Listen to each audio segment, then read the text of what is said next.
Introduction. Hello everyone, I'm the narrator, and I'm here to help you today. I know you're using this video to sleep, so before we start, please like the video and subscribe to the channel. Also, let me know where you're from and what time it is as you're watching. Relax and unwind. The headlights behind me hadn't moved for the last 20 miles. At first, I thought nothing of it, just another traveler on this lonely stretch of highway.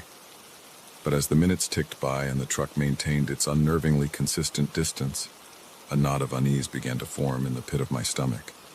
I gripped the steering wheel tighter, my knuckles turning white as I glanced in the rearview mirror for what felt like the 100th time. The truck's high beams bore into me, two piercing eyes cutting through the darkness. I couldn't make out the driver, just a shadowy silhouette behind the wheel. My foot pressed harder on the accelerator, the needle on the speedometer creeping up. The truck matched my speed effortlessly, never falling behind, never getting too close. Just there, always there. I fumbled for my phone, desperate to call someone, anyone. My boyfriend, my mom, hell, even the police. But as I unlocked the screen, my heart sank. No signal, of course. In the middle of nowhere, surrounded by towering pines and inky blackness, I was completely and utterly alone. Except for the truck. A green road sign flashed by. Millbrook, 30 miles. 30 miles. I could make it. I had to make it. My hands were clammy on the wheel as I tried to focus on the road ahead, but my eyes kept darting to the mirror, watching that unmoving presence behind me. I considered pulling over, but the thought of stopping, of being a sitting duck for whatever waited in that truck, sent a shiver down my spine. No, I had to keep moving. Keep driving, find help. The road curved sharply, and I took the turn faster than I should have. My tires squealed in protest, and for a heart-stopping moment I thought I might lose control. But I managed to straighten out, my breath coming in short, panicked gasps. The truck, however, took the curve with ease, closing the gap between us for a brief, terrifying moment before falling back to its usual distance. My mind raced, trying to piece together why this was happening. Was it just some sick game? A bored trucker getting his kicks by scaring a lone woman on a dark road? Or was it something worse? I thought of all the stories I'd heard, all the warnings about traveling alone at night. I'd always brushed them off, confident in my ability to handle myself. Now those warnings echoed in my head, mocking me. A flash of light caught my eye, a gas station up ahead. My heart leaped. Civilization. Safety. I flicked on my turn signal, slowing down to make the exit. The truck's engine roared, and suddenly it was right behind me, so close I couldn't see its headlights in my mirror anymore. I yelped, swerving onto the exit ramp at the last second. The truck blew past, continuing down the highway. I pulled into the gas station, my whole body shaking. The fluorescent lights buzzed overhead, harsh and bright after the darkness of the road. I stumbled out of my car, legs weak, and made my way inside. An old man stood behind the counter, eyeing me suspiciously. "You all right, miss? You look like you've seen a ghost." I opened my mouth to speak, but no words came out. How could I explain what had just happened? Would he even believe me? I think someone was following me. I finally managed to croak out. The old man's expression softened. "Why don't you sit down? I'll get you some water." I nodded gratefully, collapsing onto a rickety chair by the window. As the man busied himself with getting me a drink, I stared out at the empty parking lot, half expecting to see the truck pull in at any moment. But it didn't. The lot remained empty, save for my car and an old pickup that I assumed belonged to the cashier. "Here you go," the old man said, handing me a bottle of water. "Want me to call the police for you?" I shook my head. "No, I think it's okay now. They didn't follow me here." He nodded, though he didn't look entirely convinced. "Well, you're welcome to stay here as long as you need. I'm here all night." "Thank you," I said, managing a weak smile. I sat there for what felt like hours, sipping my water and trying to calm my nerves. Every car that passed on the nearby highway made me jump, my eyes darting to the window in fear. But as time passed and the truck didn't appear, I began to relax. Maybe I had overreacted. Maybe it was just a coincidence, a truck heading the same way as me for a long stretch of road. The darkness and isolation had played tricks on my mind, turning an innocent situation into something sinister. Finally, I stood up, my legs steadier now. "I should get going," I told the cashier. "Thank you for your kindness." He nodded, concern still evident in his eyes. "You be careful out there, miss. It's a dangerous world sometimes." I thanked him again and headed back to my car. As I slid into the driver's seat, I took a deep breath. The highway stretched out before me, dark and foreboding, but I steeled myself. I could do this. It was only a short drive to Millbrook now, and then I'd be safe in my warm bed, laughing at how silly I'd been. I pulled out of the gas station and back onto the highway. The road was empty now, no sign of the truck or any other vehicles. I breathed a sigh of relief, allowing myself to relax for the first time in hours. That's when I saw it. A pair of headlights in my rearview mirror, far in the distance but unmistakable. My breath caught in my throat. It couldn't be. It had to be someone else, another late-night traveler. But as the minutes ticked by and the headlights grew closer, that familiar knot of fear returned to my stomach. It was the same truck. I was sure of it. I pressed down on the accelerator, pushing my car to speeds I'd never dared before. The needle climbed higher and higher, the engine whining in protest. But no matter how fast I went, those headlights kept pace, neither falling behind nor catching up. Just there. Panic clawed at my throat. This couldn't be happening. Why was this happening? What did they want from me? I spotted a turnoff ahead, a smaller road branching off from the highway. Without thinking, I yanked the wheel, taking the turn so sharply that my tires left the ground for a moment. I sped down the narrow road, trees whipping past on either side. For a blissful moment, the headlights disappeared from my mirror. I'd lost them. I'd actually lost them. But my relief was short-lived. The road I'd turned onto was rough, unpaved, and it was quickly becoming apparent that it led nowhere. The trees pressed in closer, branches scraping against my car. And then, abruptly, the road ended. I slammed on the brakes, my car skidding to a stop inches from a large fallen tree blocking the path. I was trapped. With shaking hands, I tried to turn the car around, but the road was too narrow. I could barely maneuver, and each attempt brought me perilously close to sliding into the ditch on either side. And then I heard it. The low rumble of an engine, growing louder by the second. Headlights appeared at the entrance to the road, illuminating the trees in harsh white light. The truck had found me. I abandoned my attempts to turn around and instead threw the car into reverse, trying to back up the way I'd come. But in my panic, I misjudged the width of the road. My rear tire slipped off the edge, and with a sickening lurch, my car tilted into the ditch. The engine sputtered and died. I turned the key frantically, but nothing happened. I was stuck. The truck's engine grew louder, and then it was there, blocking the road completely. There was nowhere for me to go, nowhere to run. I was trapped. The truck's door opened with a creak, and a figure stepped out. In the harsh glare of the headlights, I couldn't make out any features, just a tall, broad silhouette moving towards me with slow, deliberate steps. I locked my doors, for all the good it would do. My heart was pounding so hard I thought it might burst from my chest. This was it. This was how it ended. The figure reached my car and stood there for a long moment, just staring. I couldn't see their eyes, but I could feel their gaze boring into me. Then slowly they raised their hand. I flinched, expecting... I don't know what I was expecting. Violence, death? But instead, they just knocked on my window. 3 slow, deliberate knocks. I stared, frozen in disbelief and terror. The figure made no other moves, just stood there, waiting. With trembling fingers, I pressed the button to lower my window just a crack. Enough to hear, but not enough for them to reach in. "Are you okay?" The voice was gruff, but unmistakably concerned. "I saw you take that turn pretty fast. Thought you might be in trouble." I blinked, my mind struggling to process what was happening. You were following me?" The figure shifted, and suddenly they didn't seem so menacing anymore. Just a man, middle-aged from the sound of his voice, standing awkwardly by my car. "I'm sorry if I scared you," he said. "I'm a long-haul trucker. I saw you driving erratically back on the highway. Thought you might be drunk or falling asleep at the wheel. I was trying to keep an eye on you, make sure you didn't crash." The adrenaline that had been coursing through my veins for hours suddenly drained away, leaving me feeling weak and foolish. "Oh," was all I could manage to say. "Do you need help getting your car out of the ditch?" he asked. "I've got a tow rope in my truck." I nodded mutely, still trying to wrap my head around what had happened.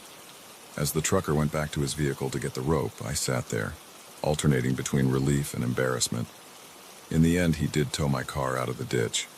It started up without any problems, and he even followed me all the way to Millbrook, keeping a respectful distance this time. As I pulled into my driveway, I watched his taillights disappear down the street. I felt a complex mix of emotions: gratitude for his help, lingering fear from the ordeal, and a deep sense of shame at how quickly I'd assumed the worst. That night taught me a valuable lesson. The world can be a scary place, especially for a woman alone on a dark road. But it's not always as dangerous as our fears make it out to be. Sometimes the monsters we imagine are just people trying to help. But I still keep my doors locked when I drive at night, just in case.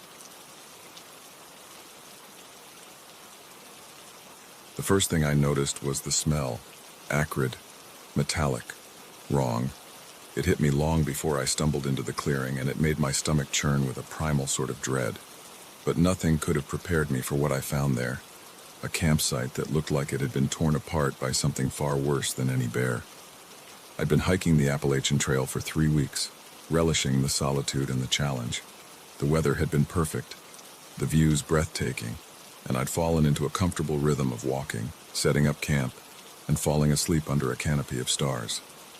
But as I pushed through a thick patch of undergrowth that afternoon, everything changed. The clearing was small, maybe 20 feet across, ringed by towering pines that seemed to lean in, as if trying to hide what lay within. A tent, or what was left of one, lay in shreds, its fabric fluttering weakly in the breeze. The contents of a backpack were strewn across the forest floor, clothes and gear scattered like confetti after a particularly violent party. But it was the dark stains on the pine needles that made my blood run cold. Too dark to be mud, too red to be anything but blood. I stood frozen at the edge of the clearing, my own pack suddenly feeling like a lead weight on my shoulders. My mind raced, trying to make sense of what I was seeing. A bear attack? But bears didn't shred tents like this, didn't scatter belongings with such purposefulness. I should leave, I thought. I should turn around right now and hike as fast as I can to the nearest ranger station. But something held me in place. A morbid curiosity mingled with a sense of responsibility. What if someone was hurt? What if they needed help? Swallowing hard, I took a tentative step into the clearing. The smell grew stronger, making me gag. I pulled my bandana up over my nose, but it did little to block out the stench. "Hello?" I called out, my voice sounding small and frightened in the eerie silence of the woods. "Is anyone here? Do you need help?" No response. Just the whisper of wind through the pines and the pounding of my own heart in my ears. I moved closer to the destroyed tent, my eyes scanning for any sign of movement, any hint of life. But there was nothing. Just destruction and those dark, ominous stains. A glint of metal caught my eye. Bending down, I saw it was a cell phone, its screen cracked but still intact. With trembling fingers, I picked it up. The battery was dead, but even that small connection to the outside world made me feel a little less alone. As I straightened up, something else caught my attention. Footprints, but not the kind you'd expect to see at a campsite. These were different, larger than any human foot I'd ever seen, with long, curved impressions at the end of each toe, like claws. A chill ran down my spine, and suddenly the forest around me seemed much darker, much more threatening. Whatever had done this, it wasn't human, and it might still be out there. I needed to leave, now. But as I turned to go, a gust of wind brought a new sound, a whimper so faint I almost missed it. It was coming from the far side of the clearing, where the underbrush grew thick and wild. Every instinct screamed at me to run, to get as far away from this place as possible. But that sound, it could be someone in need, someone hurt. Could I really leave without checking? Cursing my own conscience, I crept towards the source of the sound, my heart thundering so loudly I was sure it would give me away to whatever might be lurking in the shadows. The underbrush was dense, thorns catching at my clothes as I pushed through. The whimpering grew louder, more distinct. It sounded animal, but not like any animal I'd ever heard before. I pushed aside a final branch and found myself staring into a small hollow, formed by the roots of a massive oak. And there, huddled in the shadows, was something. At first glance, it looked like a dog, but as my eyes adjusted to the gloom, I realized it was far too large to be any normal canine. Its fur was a mottled gray, matted with dirt and what looked horribly like blood. And its eyes. When it turned those eyes on me, I felt my breath catch in my throat. They were intelligent eyes, aware, and filled with a pain that seemed almost human in its intensity. The creature whimpered again, shrinking back as I took an involuntary step forward. That's when I saw the trap. Its rear leg was caught in a wicked-looking snare, the metal biting deep into flesh. For a long moment, we just stared at each other, this impossible creature and I. I knew I should be terrified. This thing, whatever it was, had likely been responsible for the carnage in the clearing. Those claws, barely visible beneath the matted fur, could tear me apart in seconds, but all I felt was pity, and a strange, inexplicable urge to help. Slowly, telegraphing my movements, I shrugged off my backpack. The creature watched warily as I rummaged through it, finally pulling out my multi-tool. "It's okay," I said softly, not even sure if it could understand me. "I'm going to help you. Just, please don't eat me, all right?" As I approached, the creature growled low in its throat, but it didn't lunge, didn't bare its teeth. It just watched, those two intelligent eyes never leaving my face.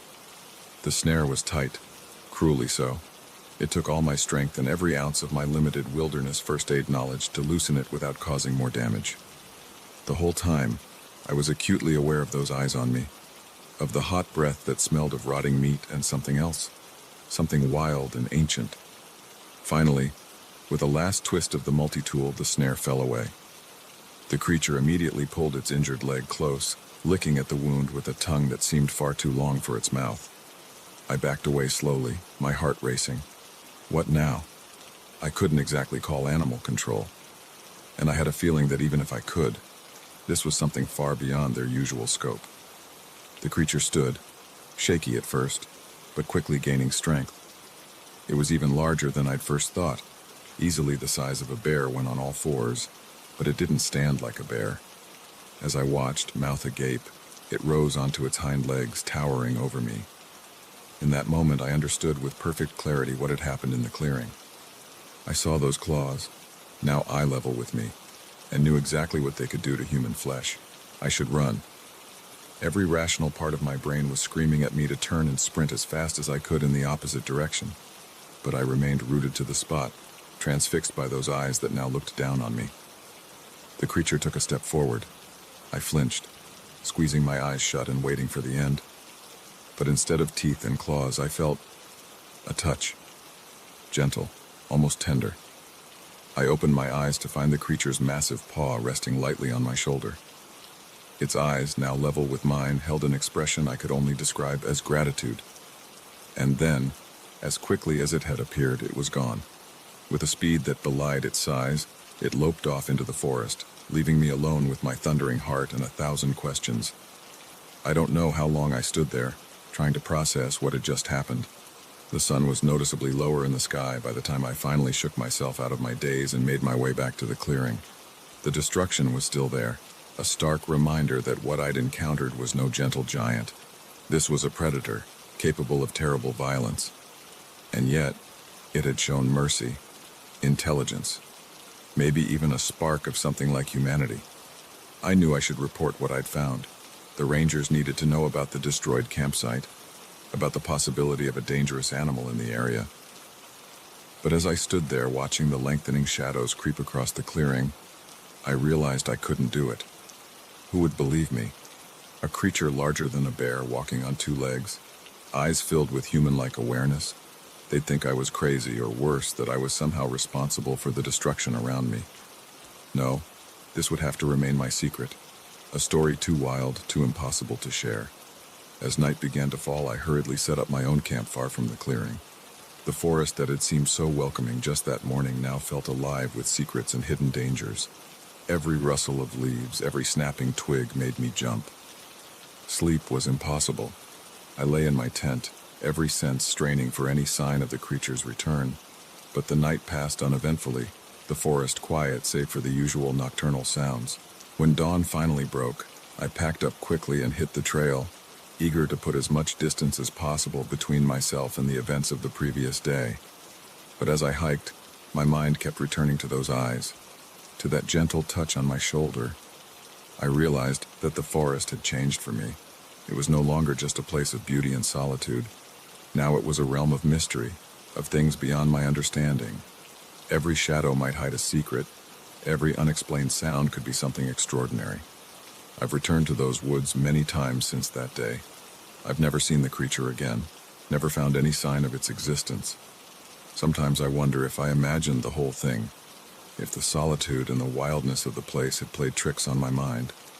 But then I remember the weight of that paw on my shoulder, the intelligence in those eyes, and I know that out there, in the deepest, darkest parts of the forest, there are wonders and terrors beyond our wildest dreams. We just have to be brave enough or foolish enough to find them. The moment we pulled into that gas station, I knew something was off. Maybe it was the flickering neon sign, buzzing like an angry insect in the twilight. Or maybe it was the way the attendant's smile never quite reached his eyes. But as we stepped out of our minivan, stretching road-weary limbs, I couldn't shake the feeling that we'd just made a terrible mistake. "Come on, Dad," my daughter Sarah whined, tugging at my sleeve. "I really need to use the bathroom." I nodded, distracted by the eerie stillness of the place. We were in the middle of nowhere, having taken a scenic route that had long since stopped being scenic and had devolved into an endless stretch of dusty road flanked by scrubland. This gas station was the first sign of civilization we'd seen in hours. "Okay, sweetie, let's go inside." As we approached the small convenience store attached to the gas station, a group of locals lounging near the entrance straightened up, their eyes fixed on us with an intensity that made my skin crawl. They were smiling, but there was something off about their expressions. Too wide, too fixed, like masks poorly fitted to human faces. The bell above the door jangled as we entered, the sound unnaturally loud in the quiet store. The air inside was stale, heavy with the scent of dust and something else I couldn't quite place. Something organic, rotting. "Bathrooms in the back," the attendant called out, his voice jovial but his eyes never leaving us as we made our way through the aisles. I could feel the weight of his gaze on my back, making the hairs on my neck stand on end. Sarah disappeared into the grimy restroom while I pretended to browse the snack aisle, trying to appear casual despite the growing unease in my gut. The few other customers in the store seemed to be taking an unusual interest in our presence, their conversations dropping to hushed whispers as they watched us from the corners of their eyes. I picked up a bag of chips, more for something to do with my hands than out of any real desire for food. As I turned it over, examining the expiration date, I noticed something strange. The date was nearly a year past. Frowning, I checked another bag, then another. They were all expired, some by several years. "Finding everything all right?" The attendant's voice made me jump. He had appeared beside me silently, that fixed smile still plastered on his face. Yeah, just looking," I mumbled, putting the chips back on the shelf. "These seem to be expired, though." His smile widened fractionally, but his eyes remained cold. "Oh, don't you worry about that. Time moves a little different out here. Everything's just fine." Before I could respond, Sarah emerged from the bathroom, her face pale. "Dad," she whispered, tugging urgently at my sleeve. "Can we go now, please?" I nodded, relieved for the excuse to leave. "Sure, honey. Let's just pay for the gas and we'll be on our way." As we approached the counter, I noticed a bulletin board covered in missing person flyers. There were dozens of them, overlapping each other, some yellowed with age. My breath caught in my throat as I realized they all showed people who looked, well, like us. Families, tourists, people just passing through. The attendant followed my gaze, his smile never faltering. "A lot of folks come through here," he said conversationally as he rang up our purchase. "Not all of them find their way back out." A chill ran down my spine at his words. "What do you mean by that?" I asked, trying to keep my voice steady. He chuckled, the sound devoid of any real mirth. "Oh, you know how it is. People get lost in the desert, make wrong turns. Sometimes they just decide to stay." I handed over the cash, eager to be done with this transaction and back on the road. But as the attendant counted out my change, his fingers lingered on my hand a moment too long. His skin was cold, almost waxy to the touch. "You folks be careful out there," he said, his eyes boring into mine. "It's easy to get turned around after dark. Maybe you should consider staying the night. We've got a motel just up the road." "Thanks, but we really need to get going," I replied, barely managing to keep the tremor out of my voice. I grabbed Sarah's hand and headed for the door, feeling the eyes of everyone in the store following our every move. As we stepped outside, I noticed that the group of locals had grown larger. They were spread out now, some leaning against our minivan, others blocking the path to the gas pumps. All of them were smiling those two wide smiles. "Leaving so soon," one of them called out, his voice friendly but with an undercurrent of something else. Hunger, maybe. "Why don't you stay a while? We don't get many visitors out here." My heart was pounding now, adrenaline coursing through my veins. I tightened my grip on Sarah's hand and forced a smile. "Thanks, but we really need to hit the road. Long drive ahead." We made our way to the minivan, the crowd parting slowly, reluctantly. I could feel their eyes on us, hear their whispers, though I couldn't make out the words. As I helped Sarah into the back seat, I noticed dark stains on the pavement near the rear tire. They looked disturbingly like drag marks. I climbed into the driver's seat, my hands shaking as I fumbled with the keys. The engine roared to life, and I've never been so grateful for the sound in my life. As we pulled out of the gas station, I glanced in the rearview mirror. The entire group was standing in the road behind us watching our departure. The attendant raised his hand in farewell, that eerie smile still fixed on his face. "Dad." Sarah's voice was small, frightened. "What was wrong with those people?" I swallowed hard, pressing down on the accelerator. "I don't know, sweetie, but we're safe now. We're leaving." But even as the words left my mouth, I noticed something that made my blood run cold. The road ahead forked, and neither direction looked familiar. I was sure we'd come in on a straight road, no turns for miles. But now, in the gathering darkness, nothing looked the same. I slowed the minivan, peering at the crude wooden sign at the fork. One arrow pointed left, with the word "Stay" crudely painted on it. The other pointed right, reading "Leave." Both words seemed to shimmer in the beam of our headlights, as if they were alive, shifting, changing. "Which way, Dad?" Sarah asked, her voice trembling. I hesitated, my mind racing. The left fork seemed to lead back towards lights, probably the motel the attendant had mentioned. The right disappeared into darkness, the road barely visible beyond the reach of our headlights. Every instinct screamed at me to take the right fork, to get as far away from this place as possible. But a nagging doubt crept in. What if it was a trick? What if "leave" just led us in circles, back to the gas station? What if our only hope was to stay, to face whatever was happening here head on? The decision weighed on me, each second feeling like an eternity. In the rearview mirror, I could see distant headlights approaching. Someone from the gas station following us, coming to make sure we made the right choice. Sarah's hand found mine squeezing tight. "Dad," she whispered. "I'm scared." I took a deep breath, made my decision, and turned the wheel. As we accelerated down our chosen path, I couldn't shake the feeling that regardless of which way we'd gone, our journey was far from over. The darkness pressed in around us, the road ahead uncertain. But we were together, and we were moving. And sometimes, in the face of the unknown, that's all you can do. The gas station disappeared behind us, swallowed by the night, but its memory lingered, a reminder that sometimes the real horrors aren't the monsters in the shadows, but the smiling faces that hide secrets too terrible to imagine. And as we drove on into the uncertain night, I couldn't help but wonder how many others had faced this choice, and where their decisions had led them. All I knew for sure was that whatever lay ahead, we'd face it together. And maybe, just maybe, we'd find our way back to a world that made sense. A world where gas station attendants didn't smile like predators, and where the concept of stay or leave wasn't a life or death decision. But deep down I feared that we'd crossed a threshold, that the world we knew was behind us now, and ahead lay only mysteries and dangers we couldn't begin to comprehend. All we could do was drive on, hope for the best, and pray that whatever forces governed this strange, twisted reality would guide us safely home. As the miles rolled by and the darkness deepened, I held tight to the steering wheel, to hope, and to the knowledge that whatever came next, we'd face it as a family. Together in the night, driving towards an uncertain dawn. porch steps creaked under my weight, a sound that seemed to echo across the eerily silent farmland.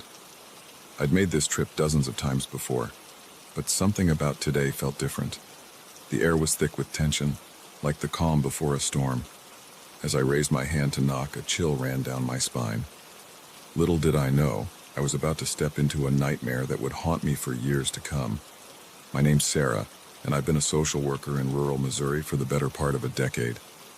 I've seen my fair share of troubled families, abuse cases, and dire living conditions, but nothing could have prepared me for what I encountered at the Henderson farm that day. The call had come in yesterday, a concerned neighbor reporting unusual activity at the old farmhouse. Normally, I'd have brushed it off as small-town gossip, but the Hendersons had been on our radar for a while. Financial troubles, rumors of domestic disputes, and a recent accident involving their youngest son had put them squarely in the at-risk category.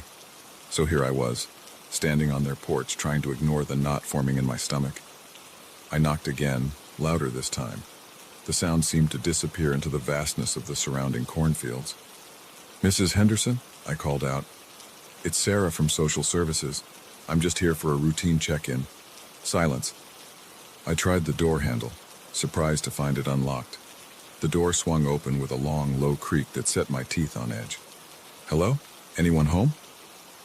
The interior of the farmhouse was dim, dust motes dancing in the few shafts of sunlight that managed to penetrate the grimy windows. The living room was a mess, furniture overturned, picture frames shattered on the floor. My heart began to race. This was more than just the usual clutter of a busy family home. "Mr. Henderson? Mrs. Henderson?" I called out again, my voice echoing through the empty rooms. As I moved deeper into the house, the signs of disturbance became more pronounced.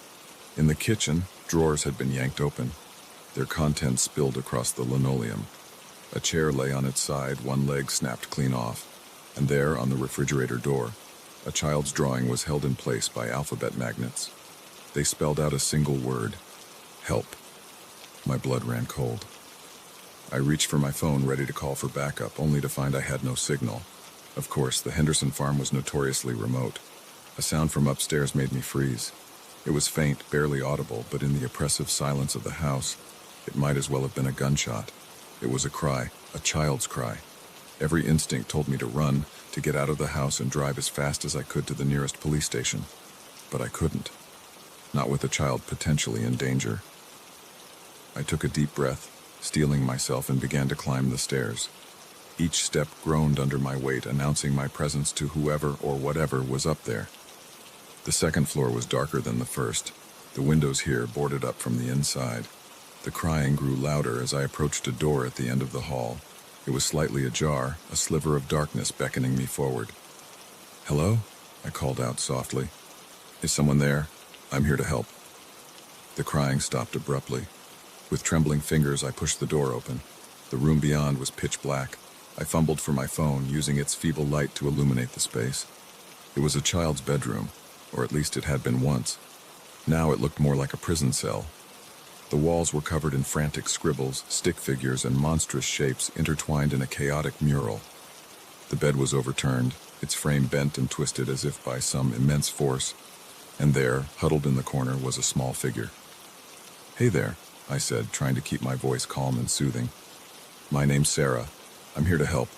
Are you okay?" The figure didn't move, didn't respond. As I inched closer, the light from my phone revealed more details. It was a boy, no more than 8 or 9 years old. He was rocking back and forth, his arms wrapped tightly around his knees. "Can you tell me your name?" I asked, kneeling down to his level. Slowly, so slowly, the boy raised his head. I had to stifle a gasp.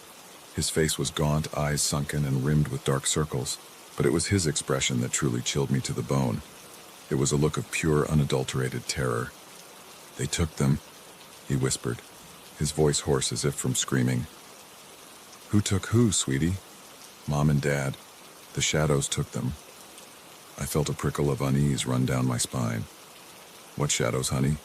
Can you tell me what happened?" The boy's eyes darted around the room as if expecting the shadows to materialize at any moment.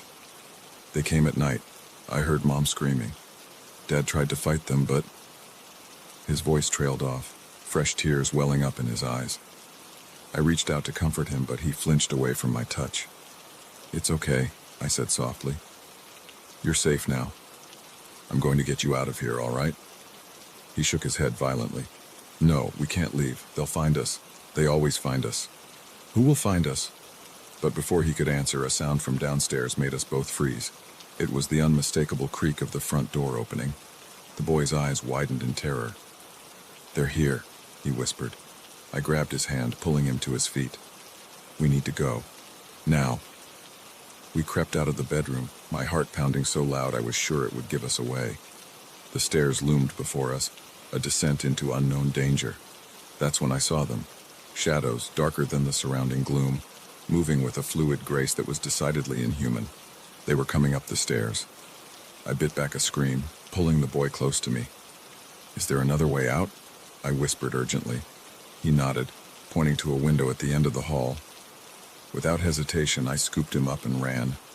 Behind us, I could hear the shadows advancing, a sound like dry leaves skittering across pavement. I fumbled with the window latch, acutely aware of the approaching danger. Finally, it gave way. I pushed the window open, feeling a rush of cool air on my face. "Hold on tight," I told the boy, and without allowing myself to think about it, I climbed out onto the sloping roof. The shingles were slick with moss, treacherous under my feet. I inched along, the boy clinging to me like a lifeline. Below us, the ground seemed impossibly far away. A sound from the window made me turn. A shadow was oozing out, reaching for us with tendrils of darkness. The boy whimpered, burying his face in my shoulder. There was nowhere left to go but down. I took a deep breath, said a silent prayer, and jumped. The impact knocked the wind out of me, pain shooting through my ankle. But there was no time to assess the damage. I staggered to my feet, the boy still in my arms, and ran. The cornfield loomed before us, stalks swaying gently in the breeze. I plunged in without hesitation, the leaves whipping at my face as I ran blindly forward. I don't know how long we ran. It could have been minutes or hours. All I knew was the burning in my lungs, the weight of the boy in my arms, and the constant gnawing fear that at any moment those shadows would emerge from the corn and drag us into whatever hellish realm they'd taken the Hendersons. Finally, mercifully, we broke free of the cornfield.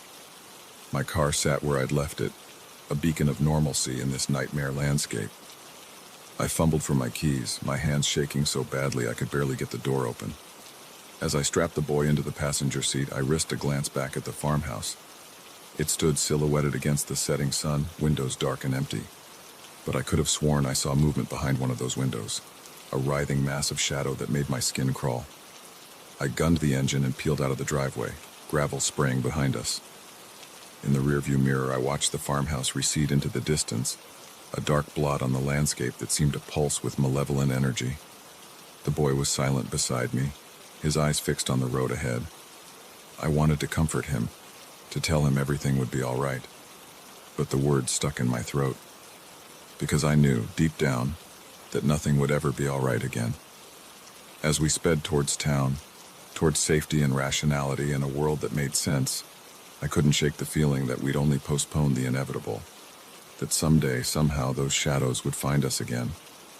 And when they did, God help us all.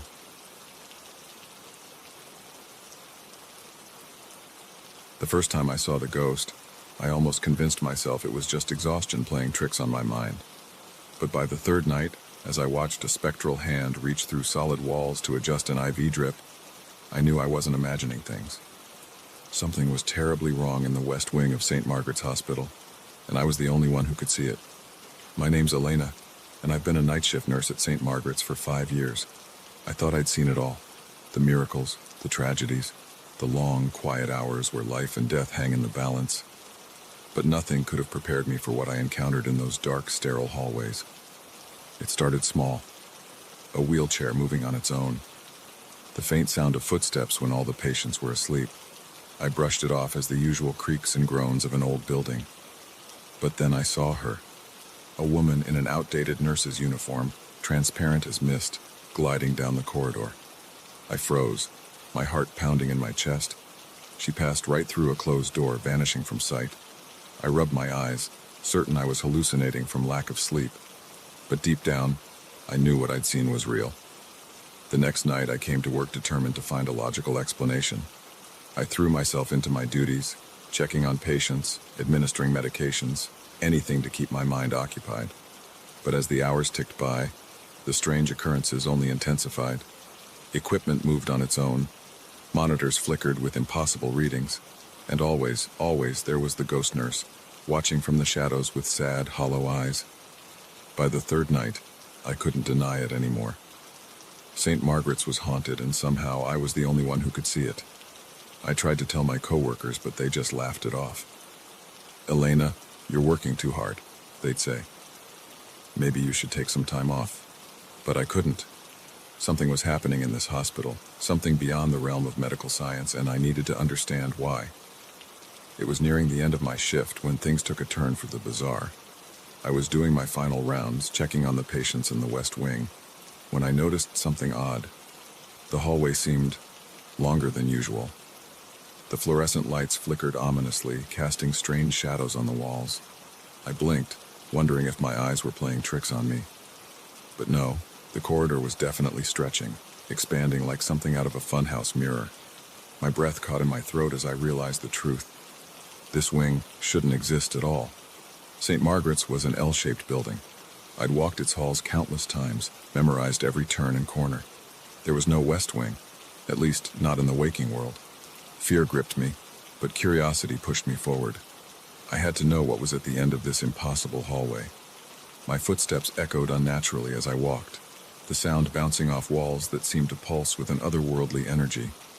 The temperature dropped dramatically, my breath fogging in the air. Goosebumps prickled along my arms as I hugged myself, trying to ward off the supernatural chill. And then I saw her again, the ghost nurse. She stood at the far end of the corridor, beckoning me with a pale, translucent hand. Her eyes, once sad, now burned with an urgent intensity. "Who are you?" I called out, my voice sounding small and frightened in the eerie silence. "What do you want?" She didn't speak, just continued to gesture for me to follow. Against my better judgment, I did. As I drew closer, I began to make out more details. Her uniform was from the 1950s, starched and pristine. Her face was young, but her eyes held the weight of decades. And there on her name tag, barely legible, Margaret.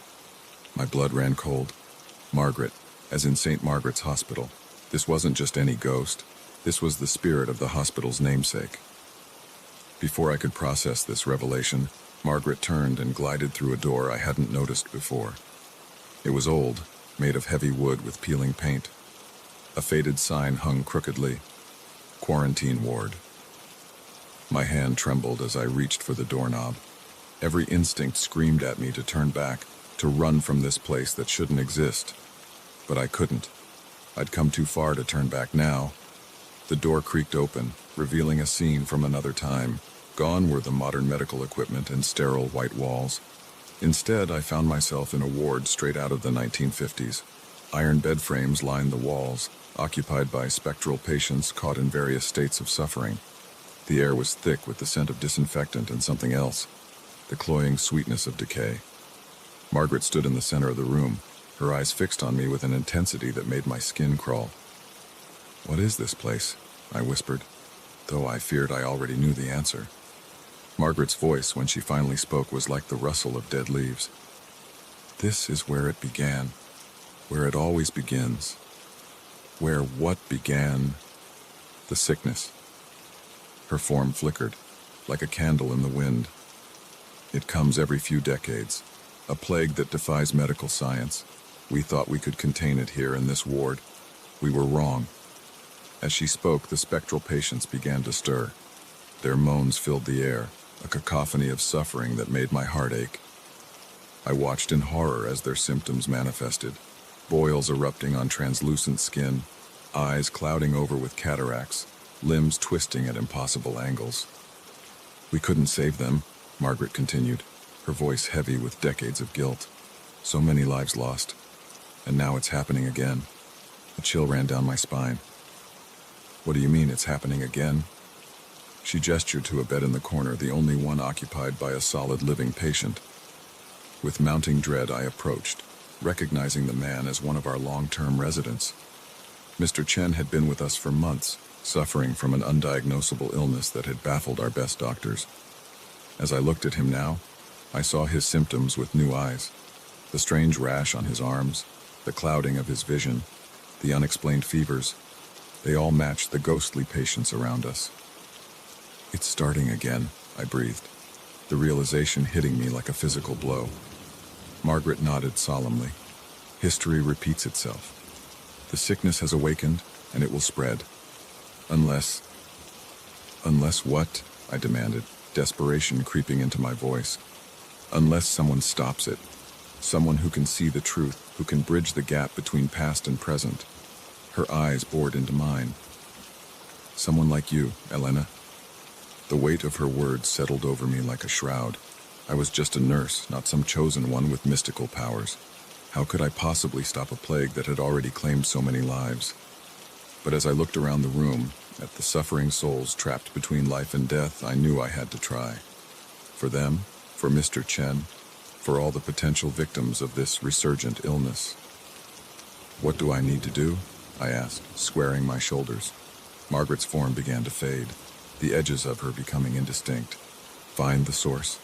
It's hidden in the hospital, in a place forgotten by time.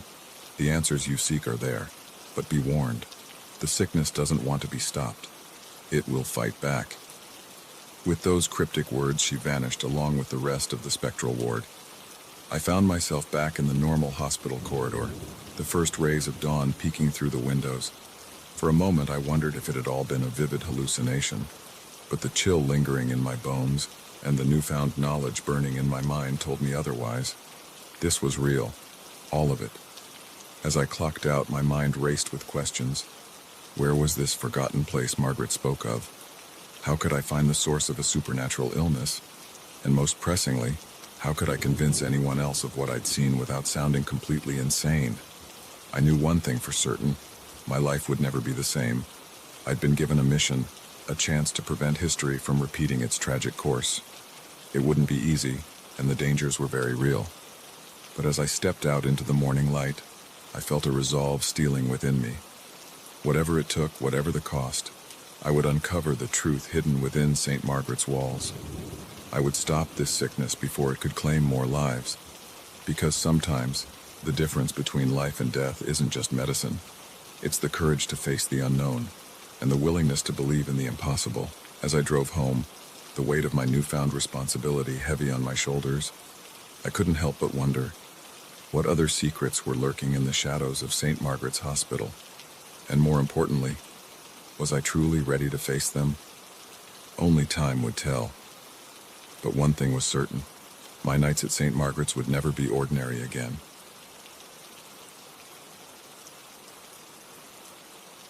The windshield wipers fought a losing battle against the torrential rain as I squinted through the darkness, searching for any sign of life along the desolate highway. That's when I saw him, a lone figure illuminated by my headlights, thumb outstretched in the universal sign of a hitchhiker. I'd always been taught never to pick up strangers, but something about the desperation in his posture made me slow down. Little did I know that simple act of kindness would plunge me into a nightmare I might never escape. I'm Dave, a traveling salesman who's seen my fair share of lonely roads and strange encounters. But nothing in my years on the road could have prepared me for what happened that stormy night on Route 16. As I pulled over, the hitchhiker rushed to my passenger side door, yanking it open and practically diving inside. The interior light revealed a man in his mid-30s, soaked to the bone, with wild eyes that darted around nervously. "Thanks, man," he panted, running a hand through his dripping hair. "I thought I was going to be stuck out here all night."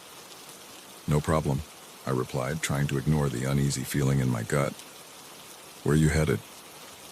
"Next town over would be great," he said, his voice strained. "Name's Mike, by the way." I nodded, pulling back onto the road. "Dave, nice to meet you, Mike." For a few minutes, we drove in silence, the only sound the pounding of rain on the roof and the rhythmic swish of the wipers. I snuck glances at my passenger, noticing how he kept fidgeting, his eyes constantly checking the rearview mirror.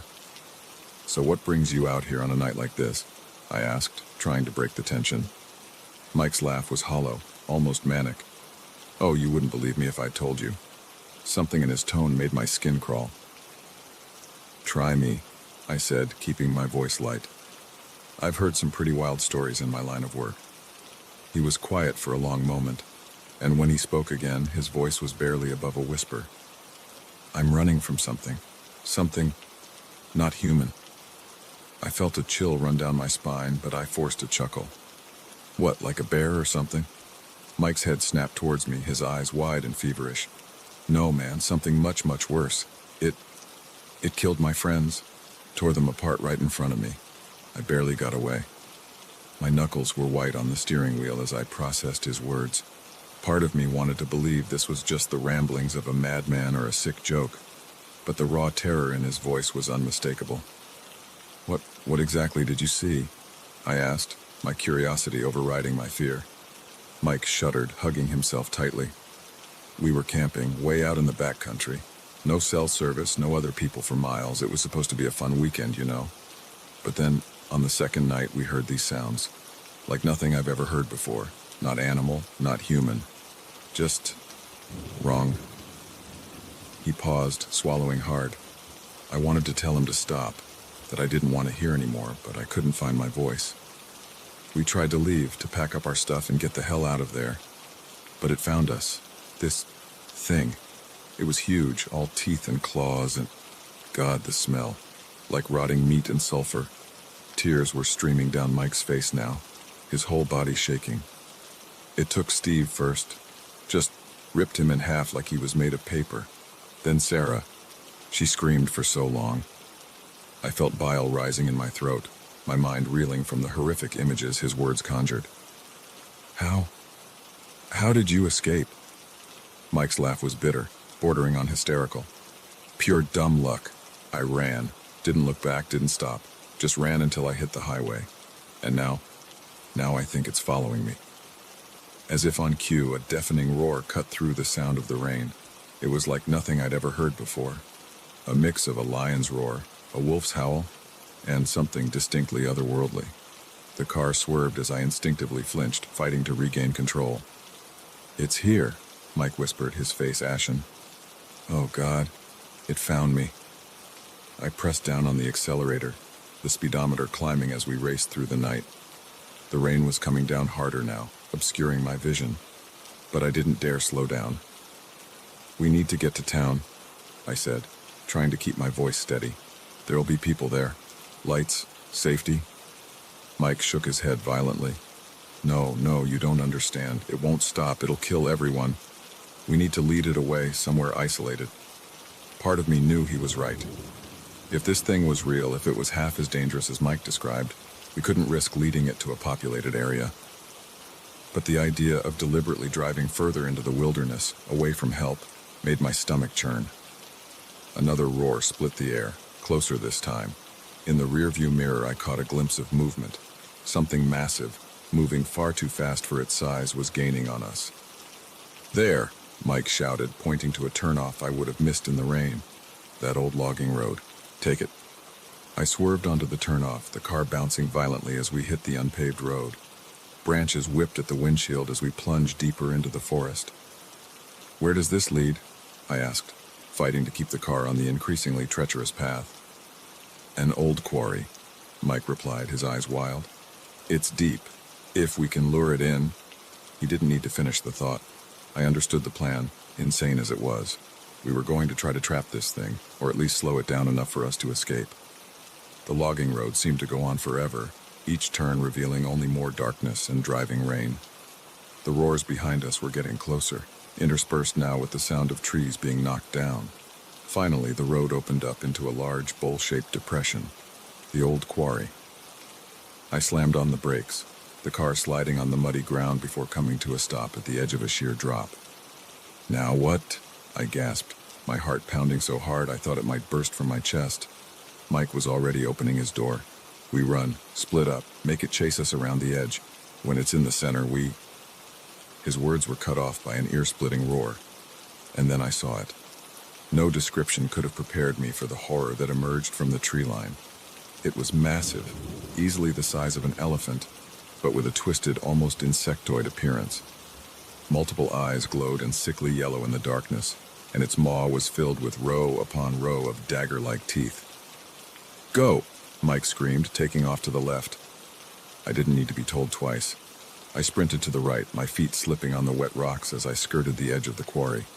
Behind me, I could hear the creature's heavy footfalls, the sound of its claws scraping against stone. I risked a glance over my shoulder and immediately wished I hadn't. The thing was right behind me, so close I could smell its fetid breath. In that moment, I was certain I was about to die. But then Mike's voice rang out from the other side of the quarry. "Hey, over here, you ugly bastard!" The creature's head snapped towards the sound, momentarily distracted. It was the opening I needed. I put on a burst of speed, scrambling up a steep incline to higher ground. From my new vantage point, I could see the whole quarry. Mike was on the far side, waving his arms and shouting. The creature was in the center, its massive head swiveling between us, as if trying to decide which prey to pursue. That's when I noticed the cracks spreading across the quarry floor. The rain had saturated the ground, and the creature's weight was too much for the unstable surface. "Mike," I shouted, "the ground, it's going to collapse." He saw it too, his eyes widening in understanding.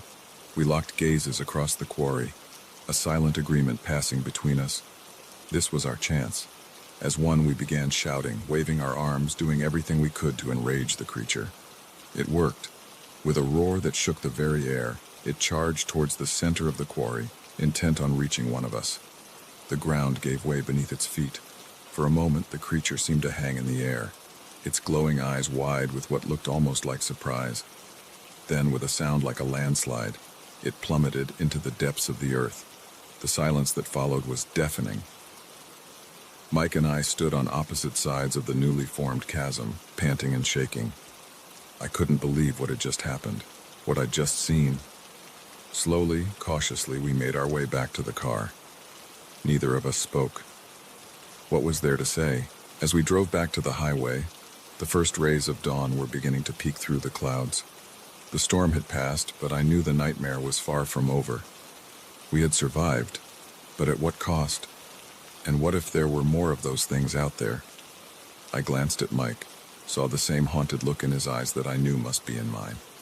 We had glimpsed a world beyond our understanding, faced a horror that defied explanation, and now we had to live with that knowledge. As we merged back onto Route 16, heading towards the nearest town and whatever semblance of normalcy we could find, I made a silent vow. I would never pick up another hitchhiker again. Some risks, I realized, were simply not worth taking. But deep down, I knew the real danger wasn't on the side of the road. It was out there in the wilderness, in the dark places of the world, and sooner or later, it would emerge again. All we could do was hope we'd be ready when it did. The moment the lights flickered out, I knew this wasn't going to be an ordinary babysitting gig. But when I heard those tiny footsteps upstairs, in a room where 2 children should have been sound asleep, my blood ran cold. I never believed in the supernatural, but that night in the Andersons' home would change everything I thought I knew about the world. My name's Jess, and I've been babysitting for the better part of my high school years to save up for college. The Anderson kids, Lily and Max, aged 8 and 6, were my regulars. Sweet kids, if a bit on the quiet side. Their parents were out for their monthly date night, and I was settling in for what I thought would be a typical evening of Disney movies and microwave popcorn. The storm had been brewing all day, dark clouds gathering on the horizon like an ominous warning. By the time I got the kids to bed at 8:30, the wind was howling outside, rain lashing against the windows in angry sheets. I was curled up on the couch, scrolling through my phone and half watching some reality TV show when it happened. A flash of lightning, a deafening crack of thunder, and suddenly the house was plunged into darkness. "Great," I muttered, fumbling for my phone's flashlight. The beam cut through the darkness, casting long, eerie shadows across the living room. I made my way to the kitchen, searching for candles or a flashlight, anything to combat the oppressive blackness. That's when I heard it. A soft thump from upstairs, followed by the unmistakable sound of little feet padding across the floor. My first thought was that the thunder had woken one of the kids. "Lily? Max?" I called out, moving towards the stairs. "It's okay, guys. It's just a power outage. I'll be right up." No response. Just more soft footsteps, now moving across the upstairs hallway. I climbed the stairs, my phone's flashlight beam bouncing wildly with each step. "Come on, guys. This isn't funny. You should be in bed." As I reached the top of the stairs, a chill ran down my spine. The kids' bedroom door was wide open, spilling darkness into the hallway like an inky flood. I distinctly remembered closing it when I put them to bed. Lily? Maxie? My voice sounded small, swallowed up by the shadows. I peered into their room, my flashlight revealing rumpled, empty beds. My heart began to race. Where were they?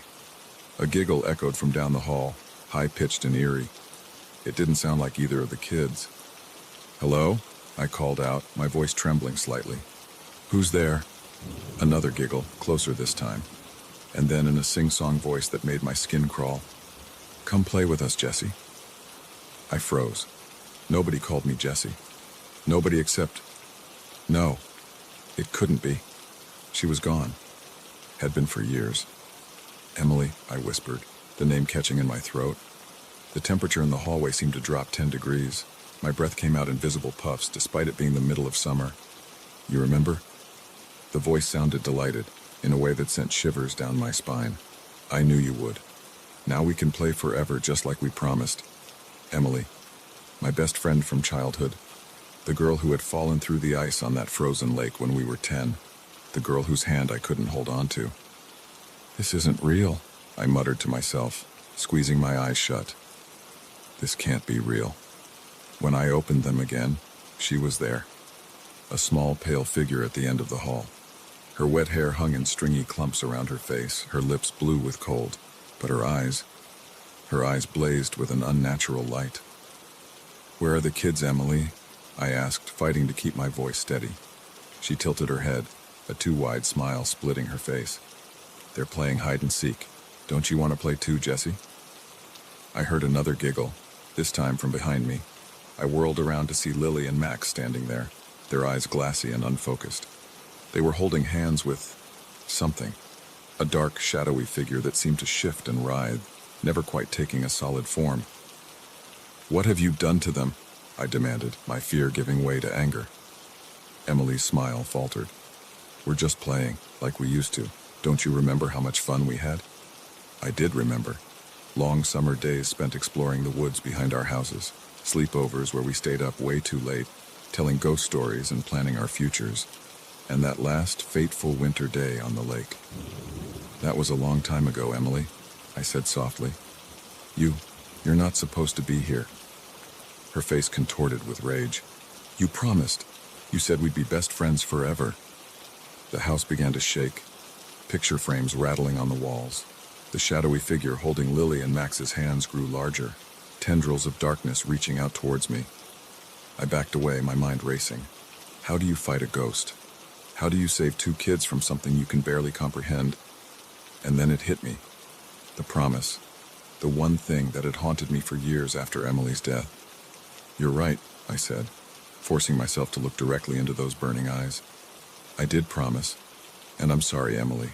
I'm so sorry I couldn't save you." The shaking stopped. Emily's expression softened, confusion replacing the anger. "I've carried that guilt with me every day," I continued, tears streaming down my face. "I wished 1,000 times that I could go back and change things, but I can't, and neither can you." I took a step towards her, ignoring every instinct that screamed at me to run. "What happened wasn't fair. You deserved so much more time, but this isn't the way. Lily and Max have their whole lives ahead of them. Please, Emily, let them go." For a long moment, nothing happened.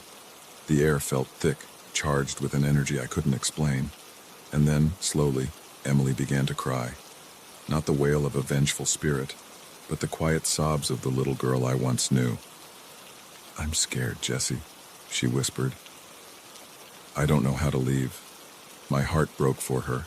Despite everything, despite the terror of the past few minutes, all I saw now was my best friend, lost and alone. "It's okay," I said gently, reaching out my hand. "I'm here. I'll help you." As my fingers touched hers, a warmth spread through me. Memories flooded my mind, not just of that tragic day, but of all the good times we'd shared. I saw Emily as she had been, full of life and laughter. "Thank you," she murmured, her form beginning to fade. "For remembering, for not letting go." And then she was gone. The oppressive darkness lifted, and I found myself standing alone in the hallway. Behind me, I heard Lily and Max stir, as if waking from a deep sleep. "Jess?" Lily called out, her voice groggy. "Why are we in the hallway?" I turned to them, relief washing over me in waves. They were okay, confused but unharmed. "It's all right," I said, gathering them into a hug. "You were just sleepwalking. Let's get you back to bed." As I tucked them in, the lights flickered back to life. The storm outside had passed, leaving behind a quiet, star-filled night. I sank onto the couch, my mind reeling from what had just happened. Part of me wanted to dismiss it as a vivid hallucination brought on by stress and the power outage, but I knew deep in my bones that it had been real. Emily had been real, and in helping her find peace, I had finally begun to forgive myself. When the Andersons came home, I told them a sanitized version of the evening, just a brief power outage, nothing to worry about. They didn't need to know about the ghost of my best friend or the shadowy entities that had nearly stolen their children. As I drove home that night, I found myself thinking about Emily, about friendship, and about the thin line between this world and whatever lies beyond. I don't know if I'll ever fully understand what happened in that house, but I do know that sometimes the most important thing we can do is remember those we've lost, honor their memory, and when the time comes, help them find their way home. I still babysit for the Andersons. The kids don't seem to remember anything about that night, but sometimes when I'm there and the house is quiet, I swear I can hear the faint echo of children's laughter, and it doesn't scare me anymore. Instead, it reminds me of a promise kept, a friendship honored, and a long overdue goodbye.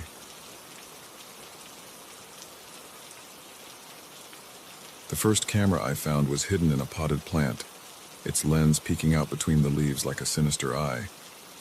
The second was tucked behind a painting in the guest bedroom. By the time I discovered the third, nestled in the shower head, my hands were shaking so badly I could barely hold my phone.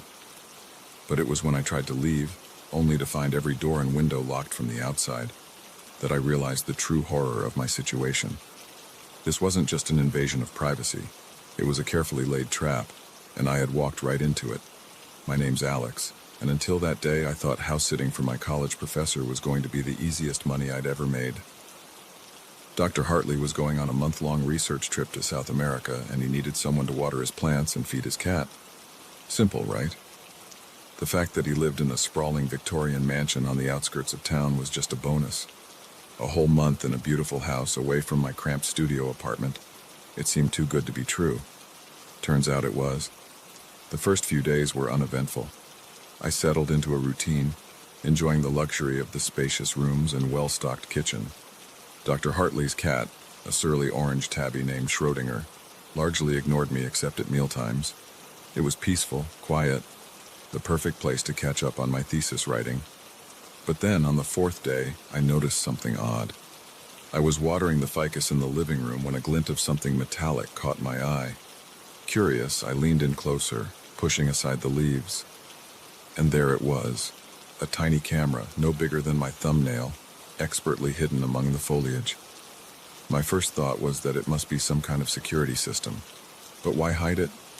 And why in a plant of all places? An uneasy feeling settled in the pit of my stomach as I scanned the room, wondering what else might be hidden in plain sight. Over the next hour, my unease grew into full-blown panic as I uncovered camera after camera. They were everywhere, in light fixtures, behind books on the shelves, even in the bathroom. The realization hit me like a punch to the gut. I had been watched. Every moment, every private act, all recorded without my knowledge or consent. My hands trembled as I pulled out my phone, ready to call the police. But as the screen lit up, my blood ran cold. No signal. I tried the landline next, but it was dead. That's when I made my next horrifying discovery. Every door leading outside was locked. Not just locked, barricaded. The windows, too, sealed shut with some kind of industrial-strength adhesive. I was trapped. "Okay, Alex, think," I muttered to myself, trying to fight back the rising tide of panic. "There has to be a way out." I ran from room to room, searching for any weakness, any overlooked exit. But everywhere I turned, I found only more cameras and more locked doors. It was as if the house itself had turned against me, transforming from a luxurious retreat into an inescapable prison. As night fell, the house seemed to come alive with sinister energy. Shadows danced on the walls, and every creak of the old building sent my heart racing. I huddled in a corner of the living room, Schrödinger purring contentedly in my lap, oblivious to my terror. That's when I heard it, a sound that made my blood run cold. Footsteps coming from the floor above.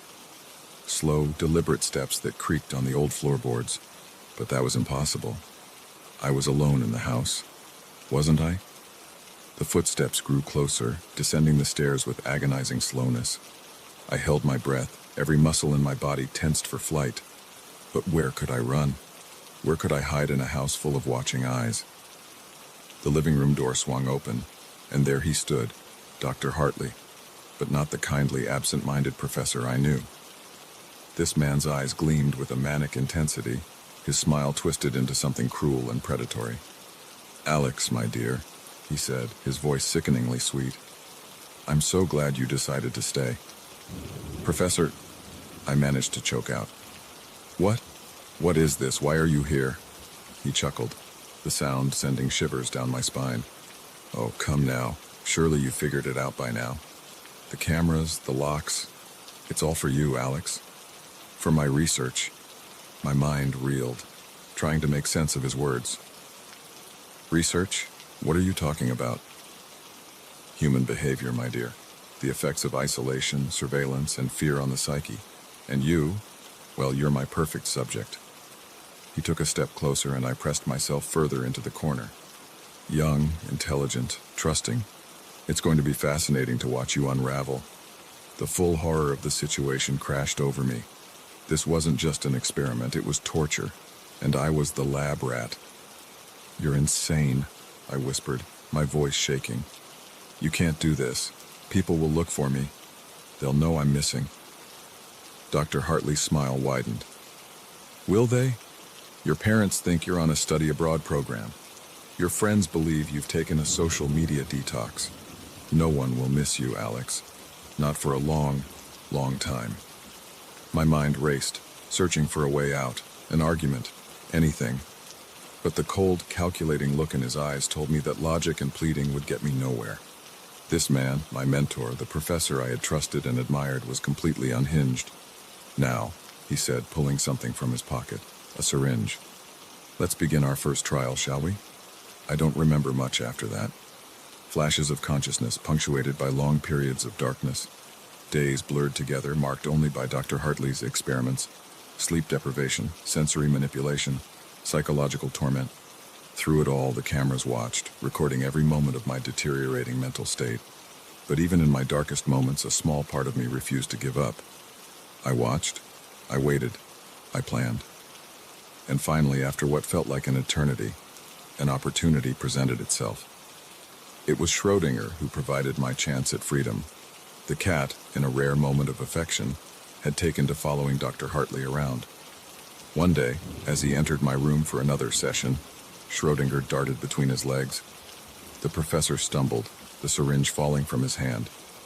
In that moment of distraction, I summoned every ounce of strength I had left. I lunged for the syringe, my fingers closing around it just as Dr. Hartley regained his balance. We grappled, rolling across the floor in a desperate struggle. I'd like to say it was skill or strategy that won the day, but in truth, it was pure animal desperation. As we fought, I managed to turn the syringe on him, plunging it into his thigh. His eyes widened in shock, then glazed over as whatever sedative he'd prepared for me took effect. Panting, shaking, I staggered to my feet. I knew I didn't have much time.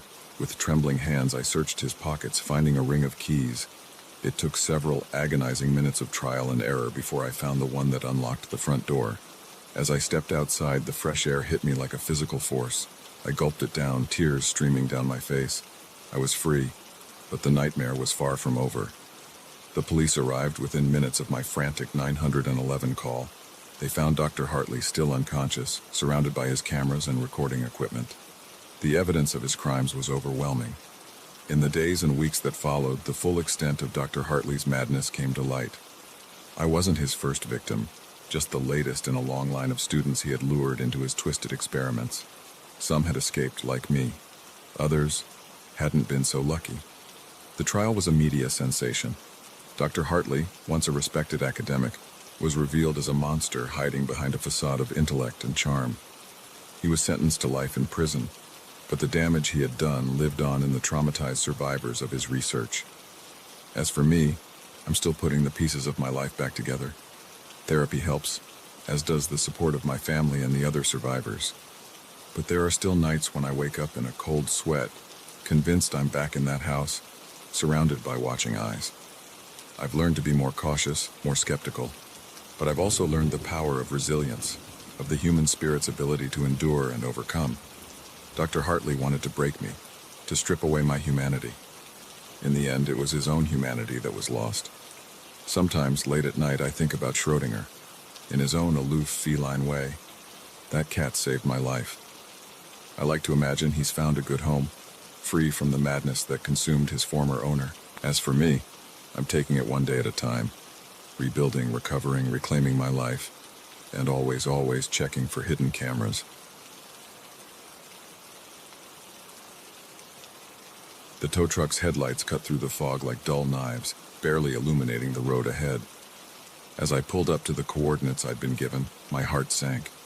There was no broken-down car, no stranded motorist waving for help, just an empty stretch of road, surrounded by dense woods that seemed to swallow up the light. That's when I heard it, a low, guttural sound coming from the tree line, a sound no human throat could make. In that moment, I knew I'd been lured into something far more sinister than a late-night repair job. My name's Mike, and I've been a mechanic for the better part of 2 decades. Night calls are part of the job. Breakdowns don't stick to business hours after all. But in all my years of roadside assistance, I'd never experienced anything like what happened on that lonely stretch of Highway 16. It had started as a typical call. Dispatch radioed in about a broken-down vehicle about 20 miles outside of town. The driver reported engine trouble and gave his location as best he could. Nothing unusual there. I'd loaded up my tow truck and headed out, expecting to find some poor soul with a busted radiator or a dead battery. But as I neared the reported location, an uneasy feeling started to creep over me. The fog had rolled in thick, reducing visibility to almost nothing. The woods pressed in close on both sides of the road, their branches reaching out like gnarled fingers. And there was something else, something I couldn't quite put my finger on.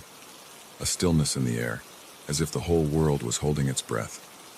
I slowed the truck to a crawl, peering through the windshield for any sign of a vehicle. But there was nothing. No car, no person, not even skid marks on the road. Just that impenetrable wall of fog and the looming presence of the forest. I grabbed my radio, meaning to check in with dispatch, but all I got was static. Great. No cell service out here either, I realized. Glancing at my phone, I was on my own. "Hello?" I called out, rolling down my window. "Anyone out here need assistance?" My voice seemed to be swallowed up by the fog, not even an echo coming back. And then I heard it. That sound. Low and rumbling at first, almost like a large dog growling. But it grew, becoming something between a roar and a scream. It raised the hair on the back of my neck and sent a chill down my spine. Every instinct told me to get out of there, to turn the truck around and hightail it back to civilization. But I couldn't. What if someone really was in trouble out there? It was my job to help, no matter how creepy things got. With a deep breath, I grabbed my flashlight and stepped out of the truck. The fog immediately enveloped me, cool and damp against my skin. I swept the beam of my flashlight back and forth across the road, searching for any sign of a vehicle or a person. "Hello?" I called again, trying to keep the tremor out of my voice. "This is roadside assistance. Is anyone out there?" Another roar split the night, closer this time, much closer. I whirled around, my heart pounding in my chest. The beam of my flashlight caught something moving in the woods. Something big. For a moment I stood frozen, unable to process what I was seeing. It was like my brain refused to accept the information my eyes were sending it. Because what I saw, it wasn't possible. A massive shape emerged from the tree line, easily 7 feet tall and built like a tank. But it wasn't human. Its body was covered in thick, matted fur, and its face... God, its face was something out of a nightmare. A twisted mix of bear and wolf, with eyes that glowed an unnatural yellow in the beam of my flashlight. I stumbled backward, nearly falling in my haste to get back to the truck. The creature let out another bone-chilling roar and charged. I don't remember getting back into the truck, One moment I was outside staring death in the face, and the next I was behind the wheel fumbling with the keys. The engine roared to life just as the creature reached the driver's side door. A massive paw, tipped with claws the size of hunting knives, smashed against the window. The glass held but barely, a web of cracks spreading across its surface. I threw the truck into drive and stomped on the gas. The tires squealed on the wet pavement as I peeled away, the creature's roars fading into the distance. My hands were shaking so badly I could barely keep the wheel straight. What the hell had I just seen? It couldn't be real. Monsters didn't exist. They were the stuff of campfire stories and bad horror movies, not something you encountered on a routine service call. But the claw marks on my driver's side window told a different story. I drove for what felt like hours, too afraid to stop, too shaken to do anything but keep my foot on the gas and my eyes on the road ahead. It wasn't until I saw the familiar lights of town that I finally began to relax. I pulled into the garage, my mind still reeling from what I'd experienced. How could I explain this to my boss? To anyone? They'd think I was crazy. Hell, I thought I was crazy. As I climbed out of the truck, my legs nearly gave out from under me. The adrenaline was wearing off, leaving me feeling weak and shaky. That's when I noticed something that made my blood run cold. Stuck in one of the cracks in my window was a tuft of coarse, dark fur. Evidence. Proof that what I'd seen was real. Or at least proof that something had attacked my truck. Something big and definitely not human. I plucked the fur from the window with trembling fingers, staring at it in disbelief. Part of me wanted to throw it away, to pretend this whole night had never happened. But I couldn't. I needed answers. The next few weeks were a blur of sleepless nights and fruitless research. I scoured the internet for any reports of strange creatures in the area, any legends or myths that might explain what I'd seen. I found plenty of Bigfoot sightings and local folklore, but nothing that quite matched the horror I'd encountered. I debated going to the police, but what would I tell them?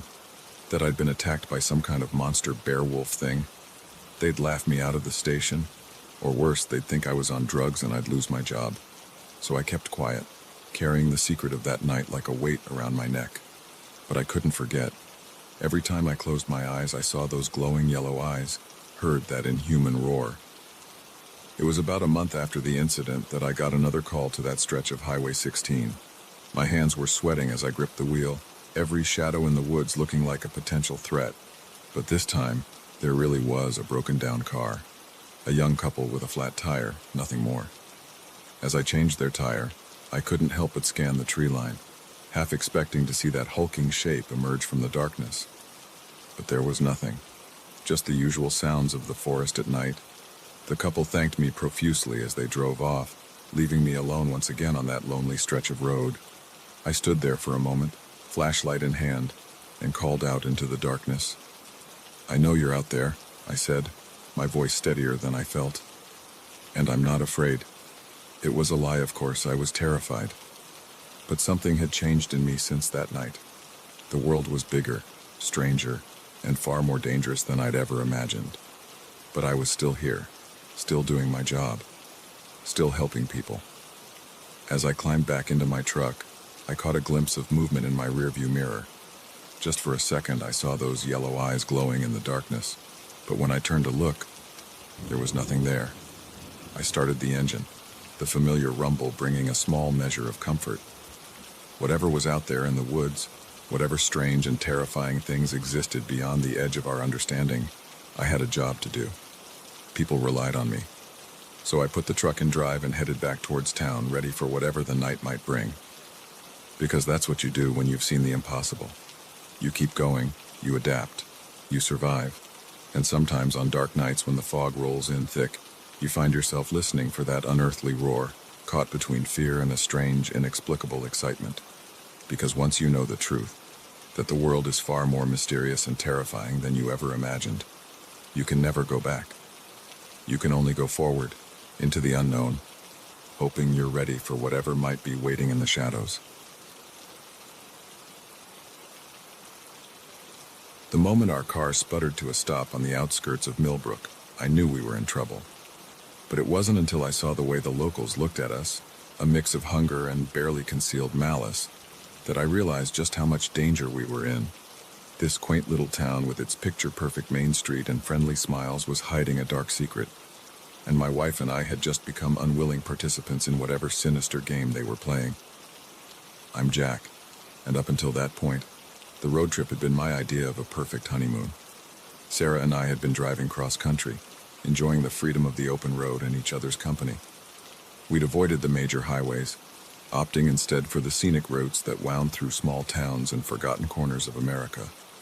Millbrook wasn't even on our itinerary. We'd taken a wrong turn somewhere and ended up on a lonely stretch of road that seemed to go on forever. When we spotted the town's welcome sign, we figured it was as good a place as any to stop for the night. That's when our trusty sedan, which had never given us trouble before, decided to die. 1 minute we were cruising along, and the next, the engine made a horrible grinding noise and gave up the ghost. "Well, this is just great," Sarah sighed, pushing her red hair out of her face. "What do we do now?" I tried to stay positive. "Hey, at least we broke down near a town.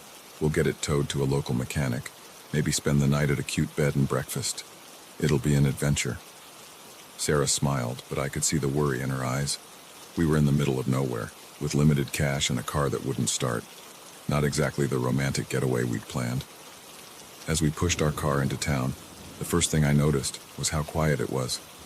No kids playing in yards, no music drifting from open windows.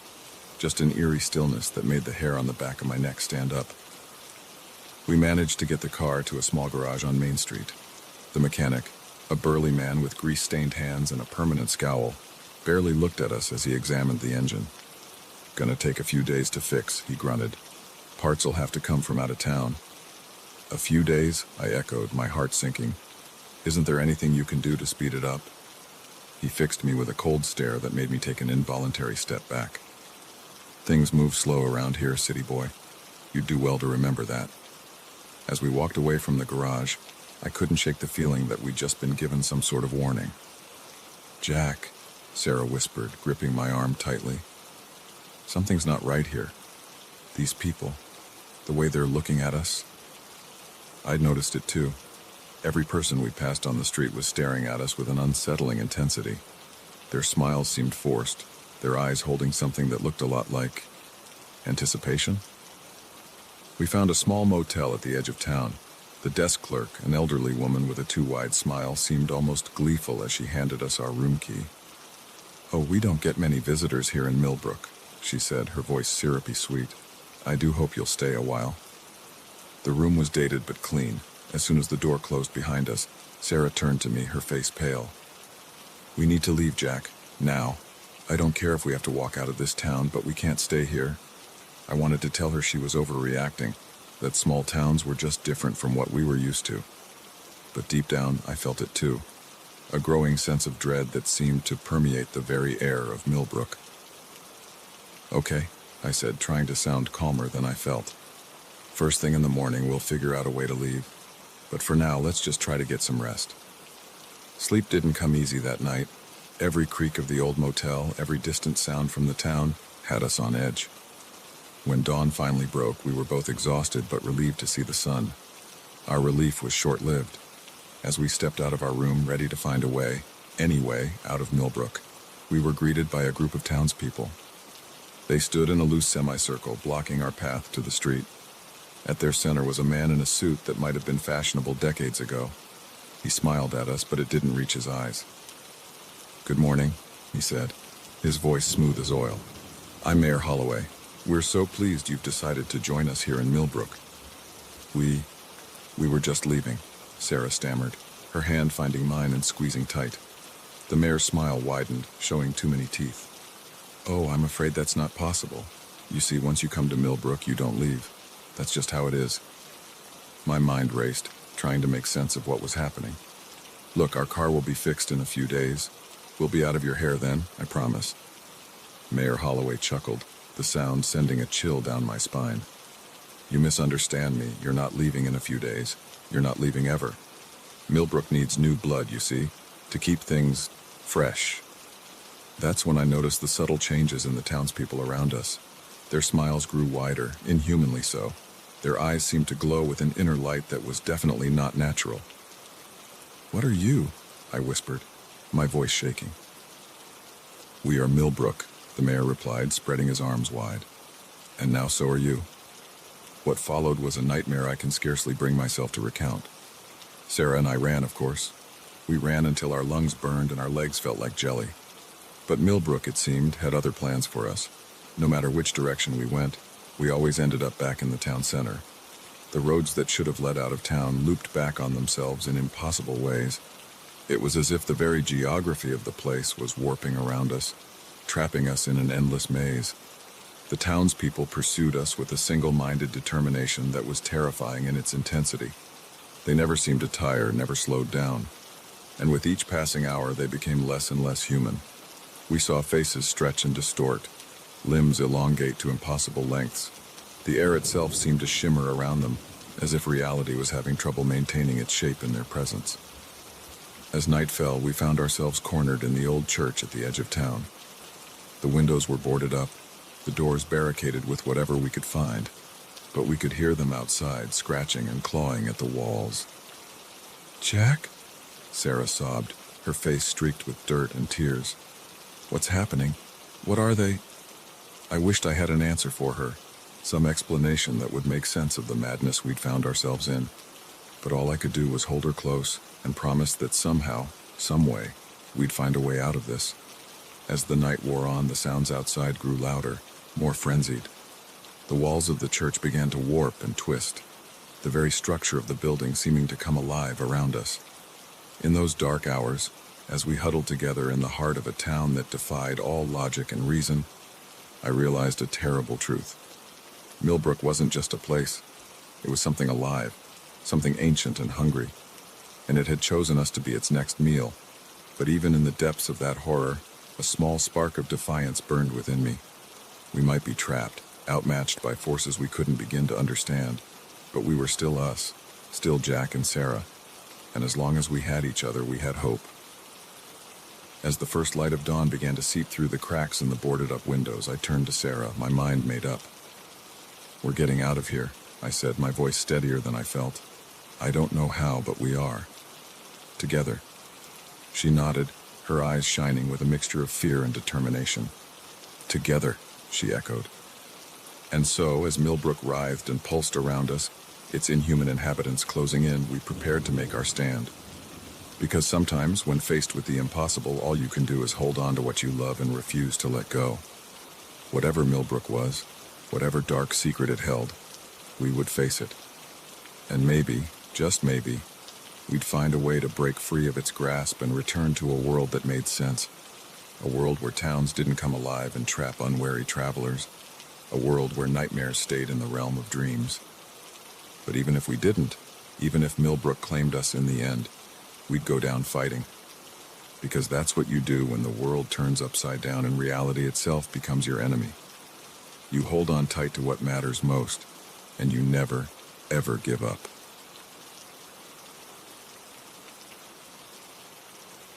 The beam of my flashlight flickered as it swept across the cave entrance, revealing ancient symbols etched into the rock. My heart raced with excitement. This was the discovery of a lifetime. But as I stepped deeper into the darkness, a chill ran down my spine. The whispers started softly at first, barely audible over the drip of water. Then they grew louder, more insistent, echoing from the depths of the earth. That's when I realized I wasn't alone in these caves, and whatever was down here with me was anything but human. My name's Alex, and I've been a park ranger at Blackwood National Forest for the better part of a decade. I thought I knew every inch of these woods, every trail, every landmark. But the caves, they were new. A massive sinkhole had opened up after heavy rains last month, revealing a vast network of underground caverns that no one knew existed. As the resident ranger with the most caving experience, I was tasked with doing an initial survey of the system. Simple enough, or so I thought. Just map out the main passages, note any potential hazards, and report back. No one expected me to stumble upon what could be the archaeological find of the century.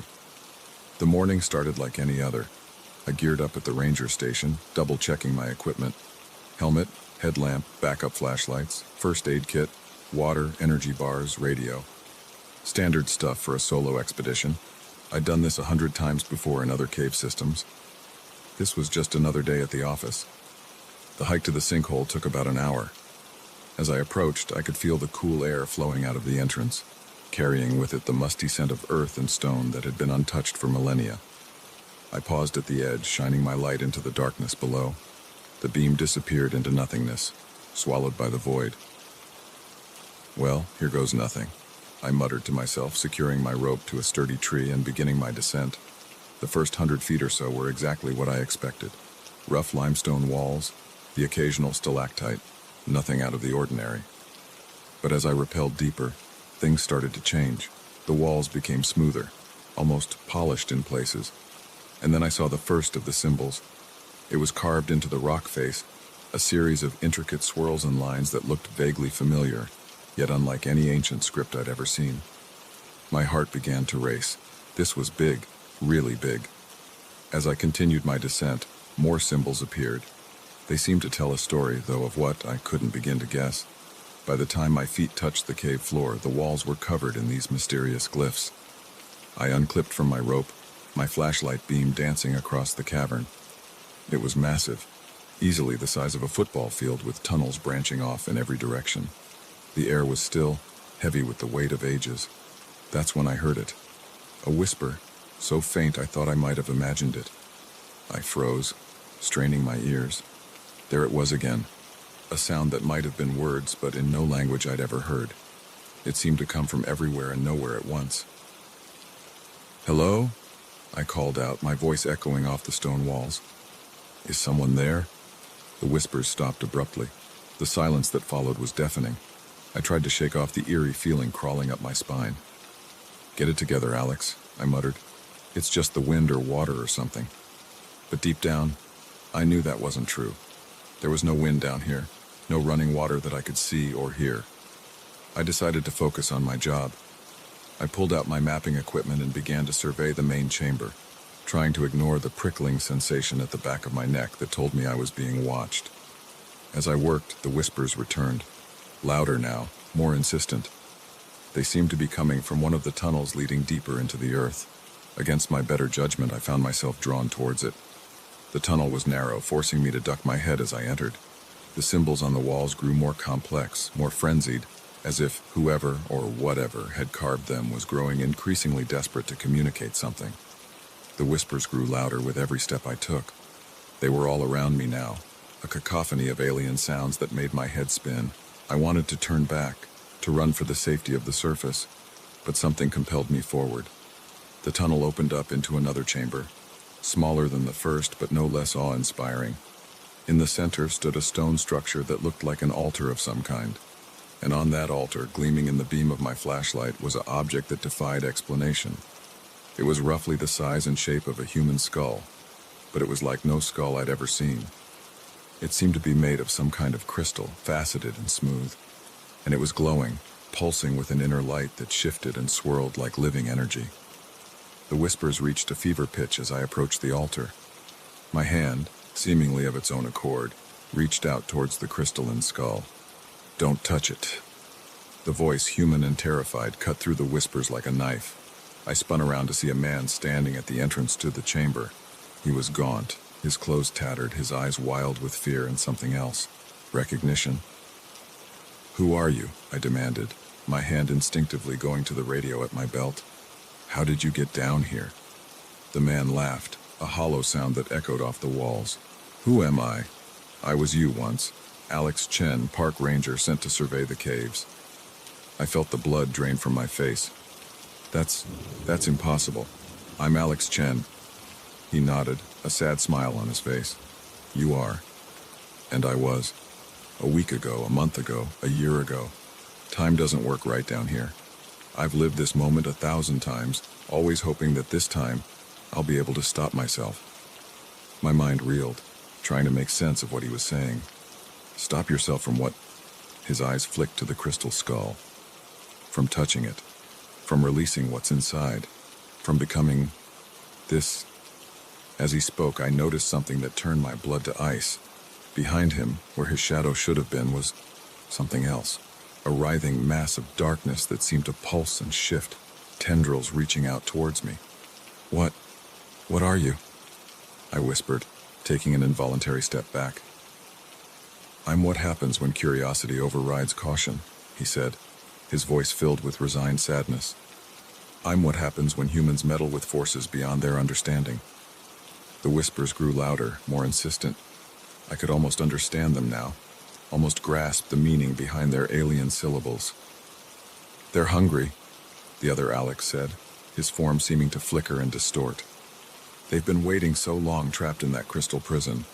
And now that you're here, now that I'm here, they can finally be free. I shook my head, backing away from both him and the altar. No, this isn't real. This can't be happening. He smiled, but it was a twisted thing, full of pain and regret. I said the same thing once, but it is happening. It always happens, and it will keep happening over and over until... Until what? I asked, though I feared I already knew the answer. Until one of us is strong enough to break the cycle, to walk away.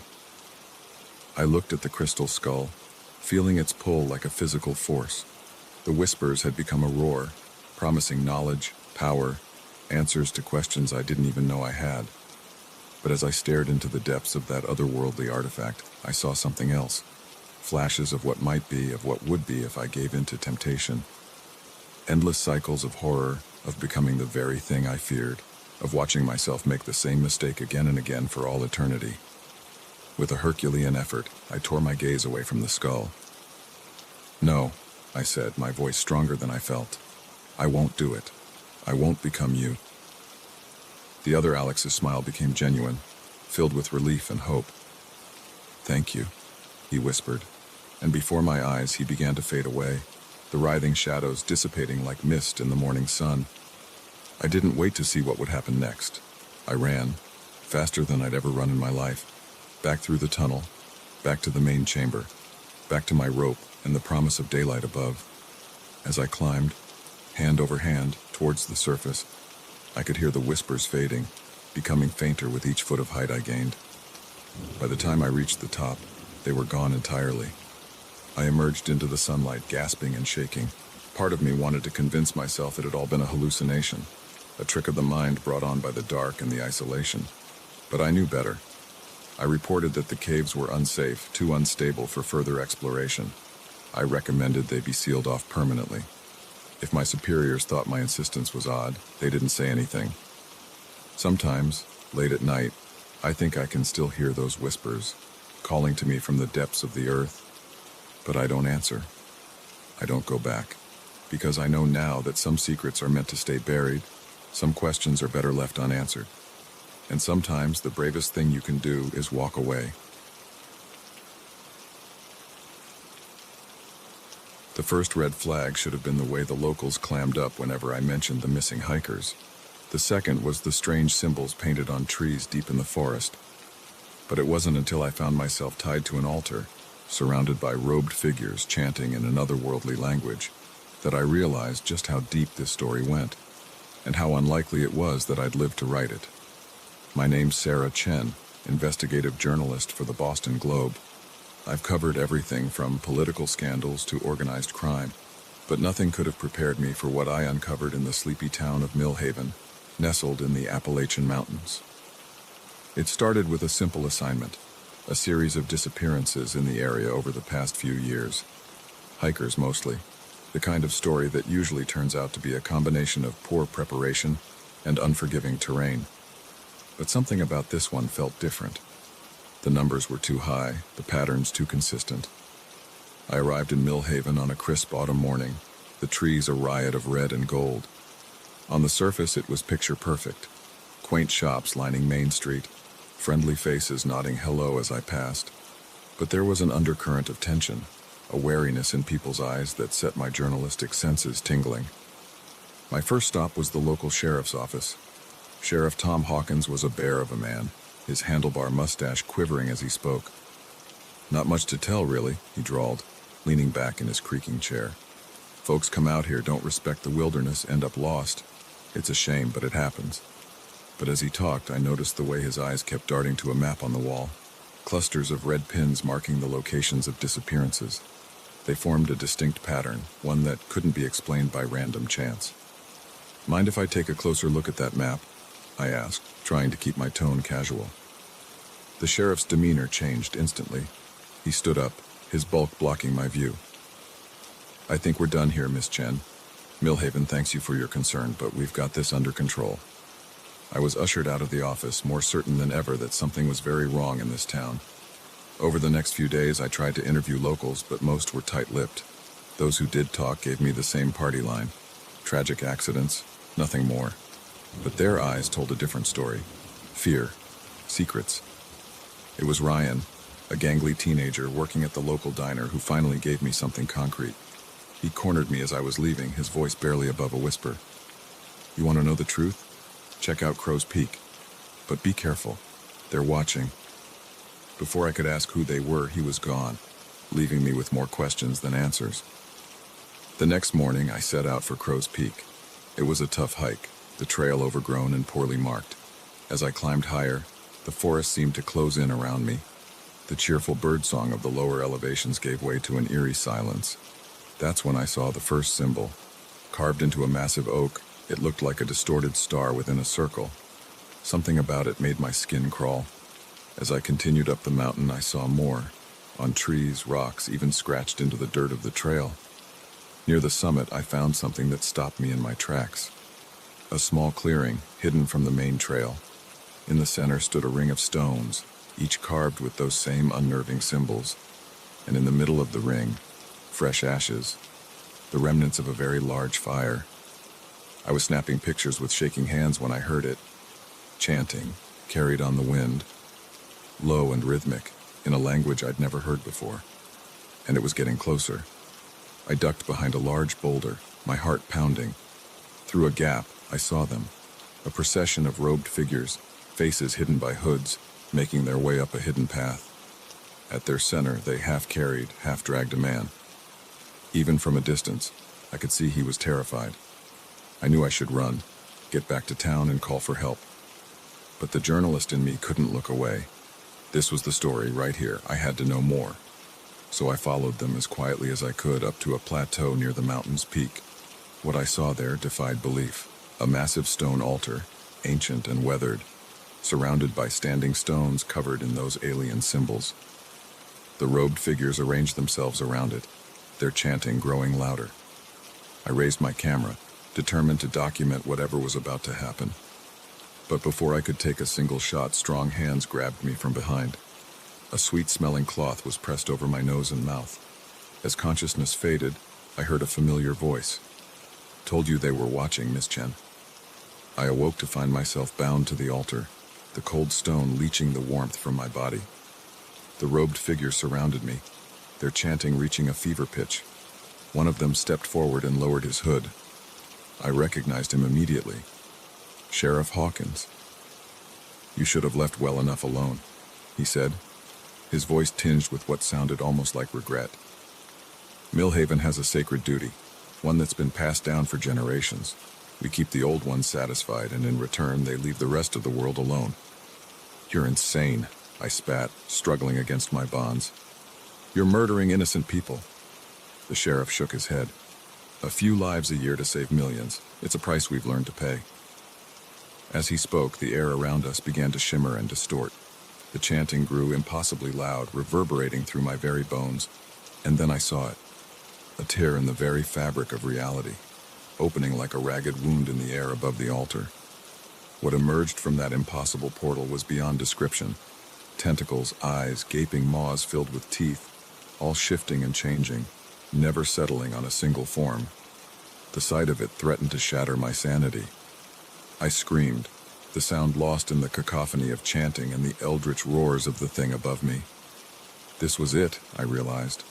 This was how I was going to die, sacrificed to some cosmic horror on a mountaintop in the middle of nowhere.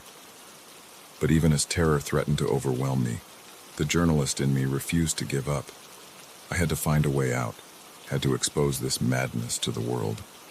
My fingers, numb with cold and fear, worked at the ropes binding me. Years of yoga and rock climbing had made me more flexible than my captors had accounted for. As the sheriff raised a wicked-looking dagger, its blade glinting with an otherworldly light, I made my move. With a final desperate effort, I slipped free of my bonds and rolled off the altar. Chaos erupted. The cultists, caught off guard, stumbled over each other in their haste to grab me. but I was running on pure adrenaline, ducking and weaving through their grasping hands. The entity above the altar roared in fury, tentacles lashing out wildly. I ran like I'd never run before, my lungs burning as I tore down the mountain path. Behind me, I could hear pursuit, and something else, a sound like reality itself tearing at the seams. I didn't stop running until I reached my rental car, parked on the outskirts of town. With shaking hands, I fumbled with the keys, glancing over my shoulder every few seconds. As I peeled out onto the main road, I saw figures emerging from the tree line. Their inhuman shrieks followed me long after they'd faded from view. I drove straight through to Boston, stopping only for gas. Every shadow seemed to hide a robed cultist, every odd shape in the darkness a tentacled monstrosity. It wasn't until I was safely in my apartment, doors locked and blinds drawn, that I finally allowed myself to break down. In the days that followed, I wrestled with what to do. I had no proof beyond my own testimony. My camera had been lost in the chaos on the mountaintop. And my story, who would believe it? Interdimensional monsters and human sacrifices in small-town America. I'd be laughed out of every newsroom in the country. But I knew I couldn't stay silent. Whatever was happening in Millhaven, whatever cosmic horror the town was appeasing with blood and secrecy, it needed to be stopped. Even if it cost me my career, my reputation, maybe even my life, I had to try. So I sit here now, typing out this account. I don't know if it will ever see the light of day, if anyone will believe me, but I have to try, because now I know the truth. The world is stranger and more terrifying than we can imagine, and sometimes, the only thing standing between humanity and unimaginable horror is the courage to speak out, to shine a light into the darkest corners of existence. If you're reading this, it means I've succeeded in some small way. And if you ever find yourself in the mountains of Appalachia, stay far, far away from Millhaven. Some secrets are better left buried, some questions better left unanswered. But some truths, no matter how terrifying, must be brought into the light. Even if that light attracts the attention of things best left in shadow.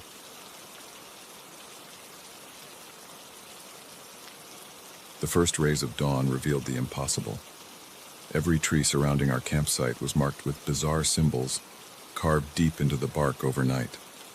As my friends stirred in their tents, oblivious to the terror that gripped me, I realized with growing dread that the forest around us had changed. The familiar trail we'd hiked in on had vanished, replaced by an endless sea of identical trees. We were trapped in a wilderness that defied logic, and something out there was watching us. My name's Mike, and what was supposed to be a fun weekend camping trip with my college buddies turned into a nightmare that still haunts me to this day. There were 5 of us. Me, Alex, Sarah, Chris, and Jess.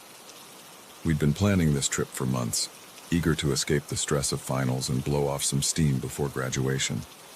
We'd chosen a spot deep in the Adirondacks, a secluded area off the beaten path that Chris swore would be perfect. No crowds, no cell service, just us and nature, he'd said with a grin. If only we'd known what that really meant. The hike-in was uneventful. We set up camp in a small clearing, got a fire going, and spent the evening telling ghost stories and roasting marshmallows. It was exactly the kind of night we'd been hoping for.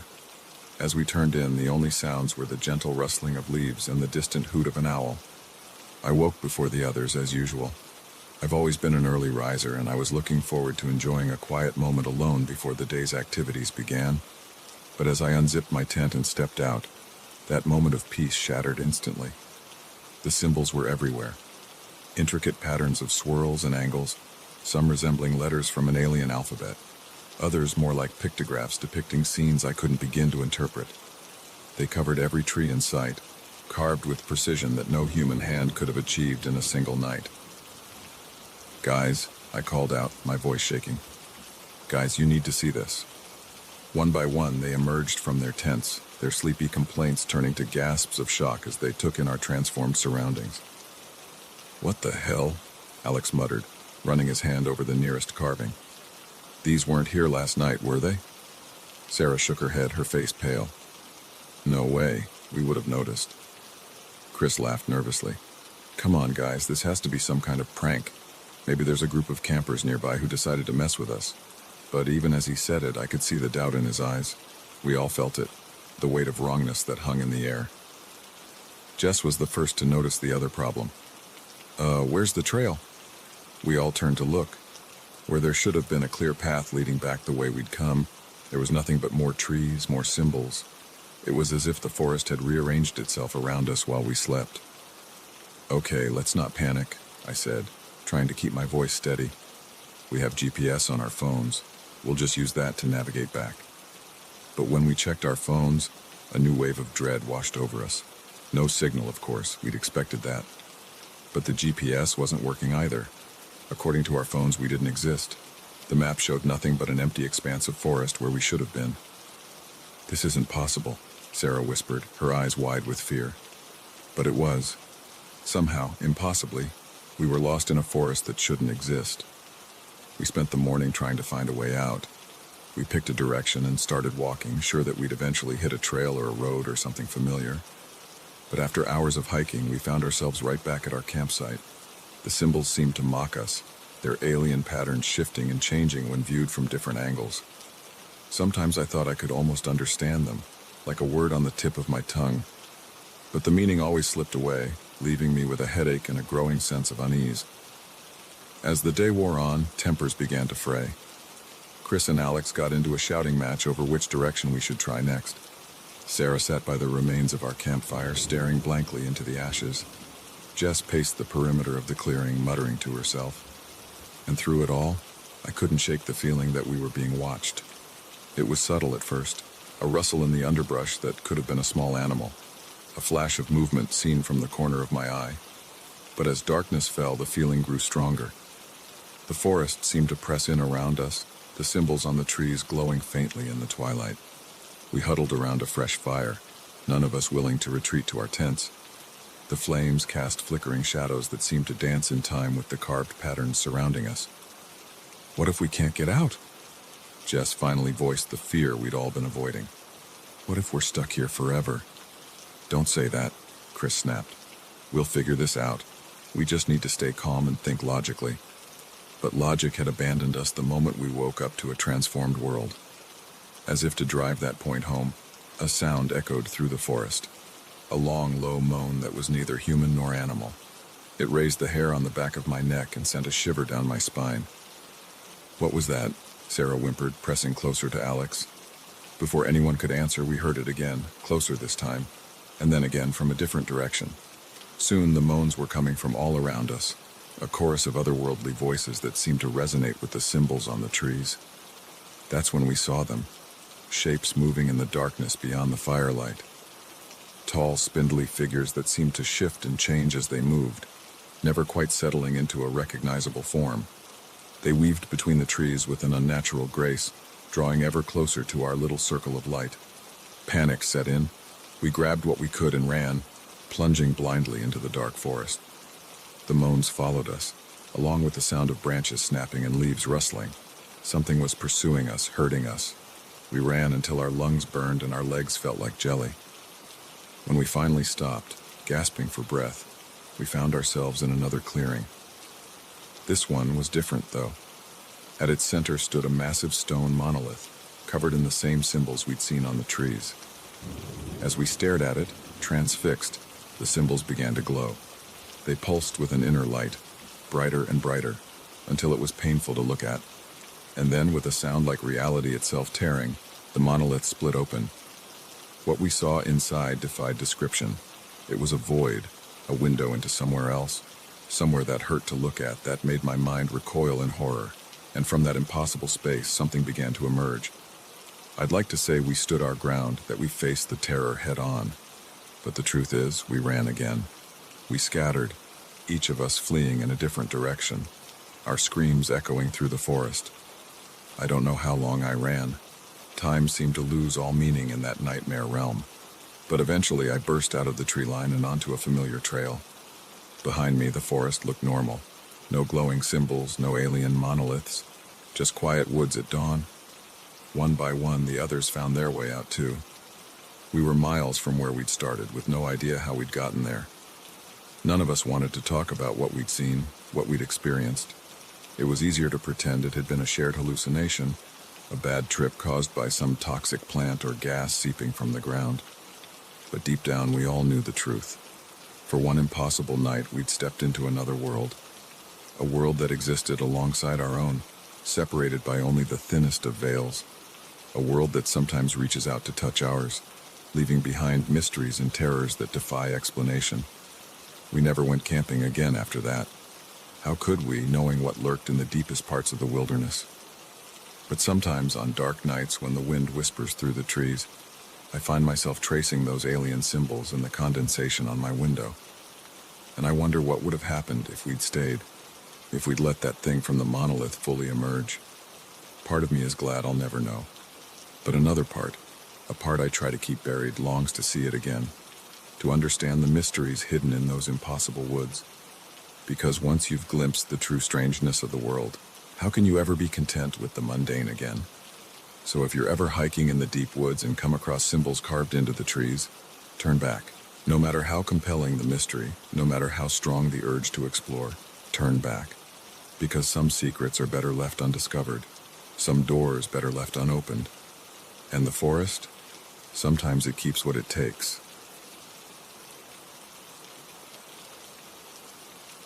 The first time I heard the machine's whir to life, I thought I was losing my mind. After all, the Blackwater steel factory had been abandoned for decades, its power cut off long ago.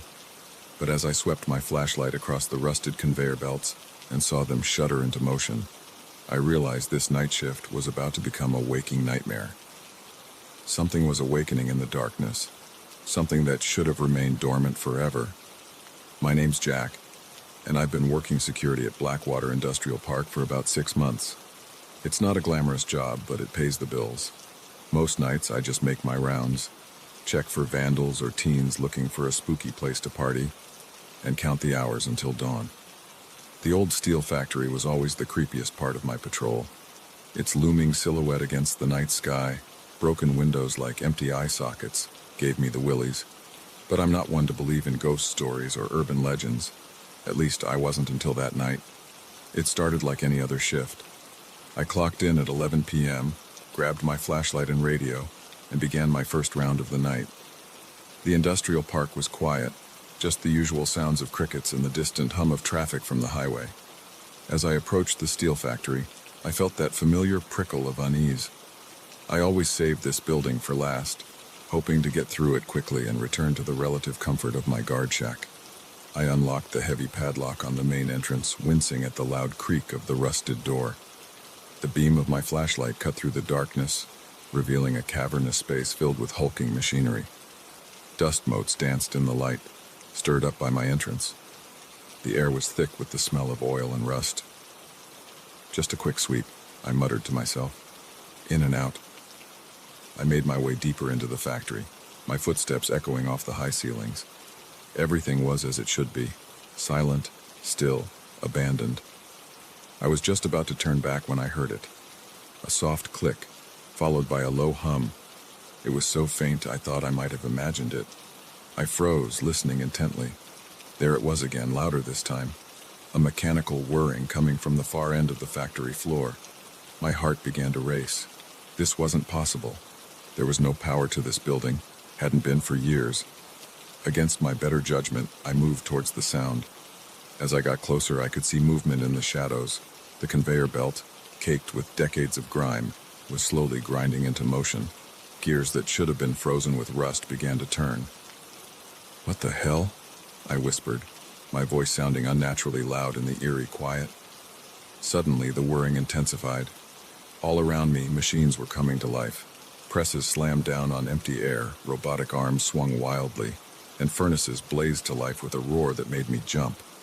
The factory floor was illuminated by an otherworldly glow, a sickly green light that seemed to pulse from the very metal of the machines. I stumbled backward, my mind reeling. This couldn't be happening. It had to be some kind of elaborate prank. But deep down I knew this was something else entirely, something impossible, something terrifying. I turned to run, but found my path blocked. The door I'd entered through was gone, replaced by a solid wall of machinery that hadn't been there moments before. I was trapped. My radio crackled to life, making me yelp in surprise.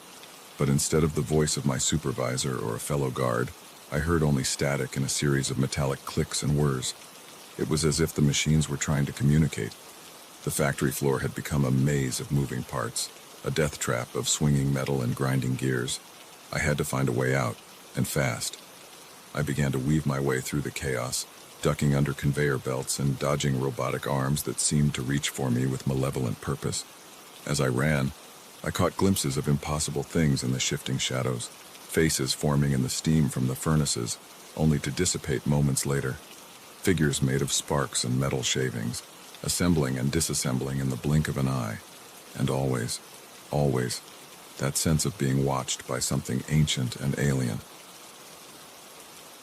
I found myself in the old foreman's office, a small room overlooking the factory floor. Through the grimy windows, I could see the full extent of the madness below. The entire factory was alive, every machine working in perfect, terrible synchronization. And in the center of it all, something was taking shape. Piece by piece, scrap by scrap, the machines were building something. A massive form, vaguely humanoid but wrong in ways I couldn't quite define. As I watched, frozen in horror, its head swiveled towards me, eyes like molten steel fixed on mine, and I felt the weight of an intelligence vast and cold and utterly inhuman. A voice boomed through the factory, not heard with my ears but felt in the very core of my being. Witness our rebirth, human. The age of flesh is ending. The age of steel begins anew. The thing in the center of the factory floor began to move, each step shaking the entire building.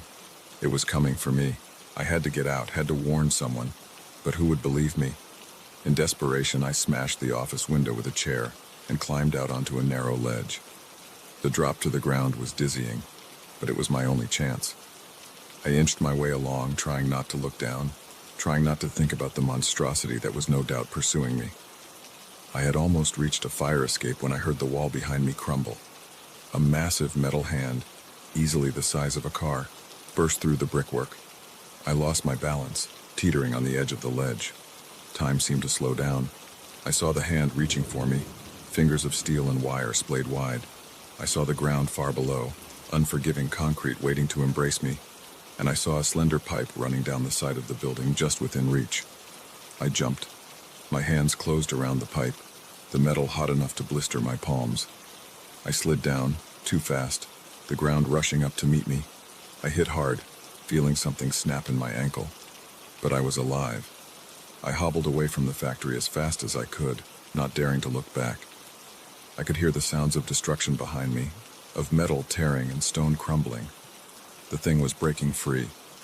I made it to my car, fumbling with the keys as I glanced over my shoulder. The factory was collapsing in on itself, a maelstrom of twisting metal and flying debris. And rising from the chaos, a behemoth of steel and wires and pulsing green energy. Our eyes met once more, and I felt the full weight of its alien intelligence bearing down on me. I gunned the engine and peeled out of the parking lot, my tires squealing in protest. In my rearview mirror, I saw the creature take a step forward, then another. But it didn't pursue. It just watched me flee, a predator confident in its superiority, knowing that the hunt was only beginning. I drove through the night, putting as much distance between myself and Blackwater as I could. My mind raced, trying to make sense of what I'd seen, what I'd experienced. Part of me wanted to go to the police, to warn someone about the monster I'd unleashed.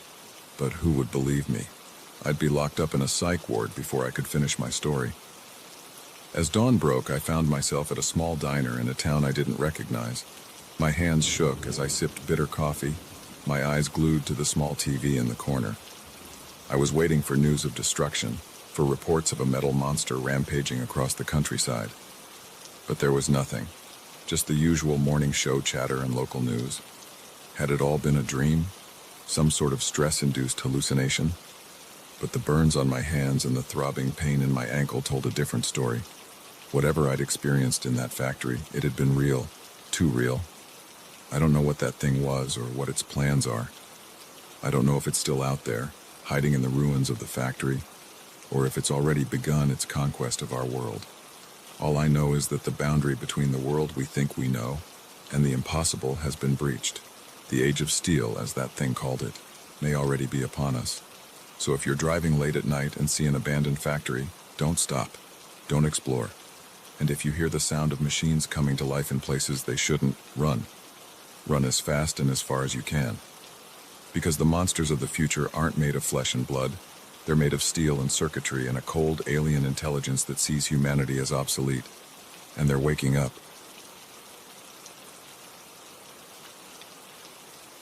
The moment I stepped into that old Victorian house, I knew something was off. The air felt heavy, charged with an energy that made the hairs on the back of my neck stand up.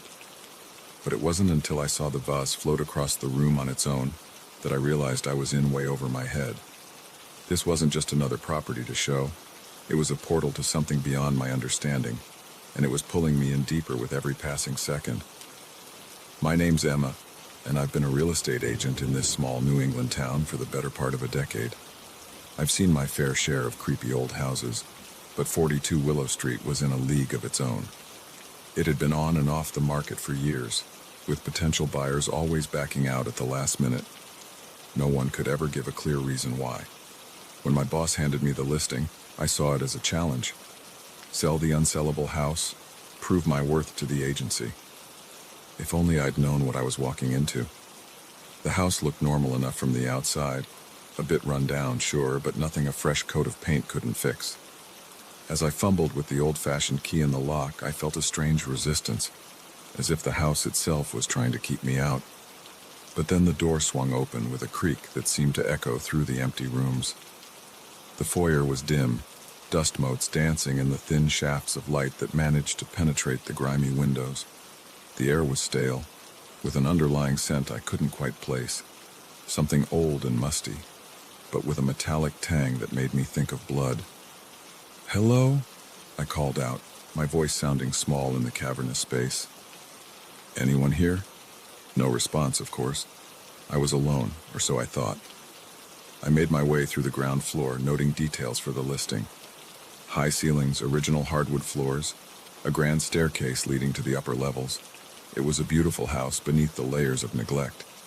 But with each room I entered, that feeling of wrongness grew stronger. In the kitchen, I noticed that all the faucets were running, a steady drip, drip, drip that seemed to follow a rhythm just beyond my comprehension. I tried to turn them off, but the handles wouldn't budge. "Great," I muttered. "Plumbing issues." But as I turned to leave, I caught movement out of the corner of my eye, a drawer slowly sliding open on its own. I froze, my heart pounding in my chest. This wasn't possible. And yet, I approached the drawer cautiously, half expecting something to jump out at me. Instead, I found a single, yellowed envelope. My name was written on it in elegant, old-fashioned script. With trembling hands, I opened the envelope. Inside was a single sheet of paper covered in the same flowing handwriting. "Welcome home, Emma. We've been waiting for you." A chill ran down my spine.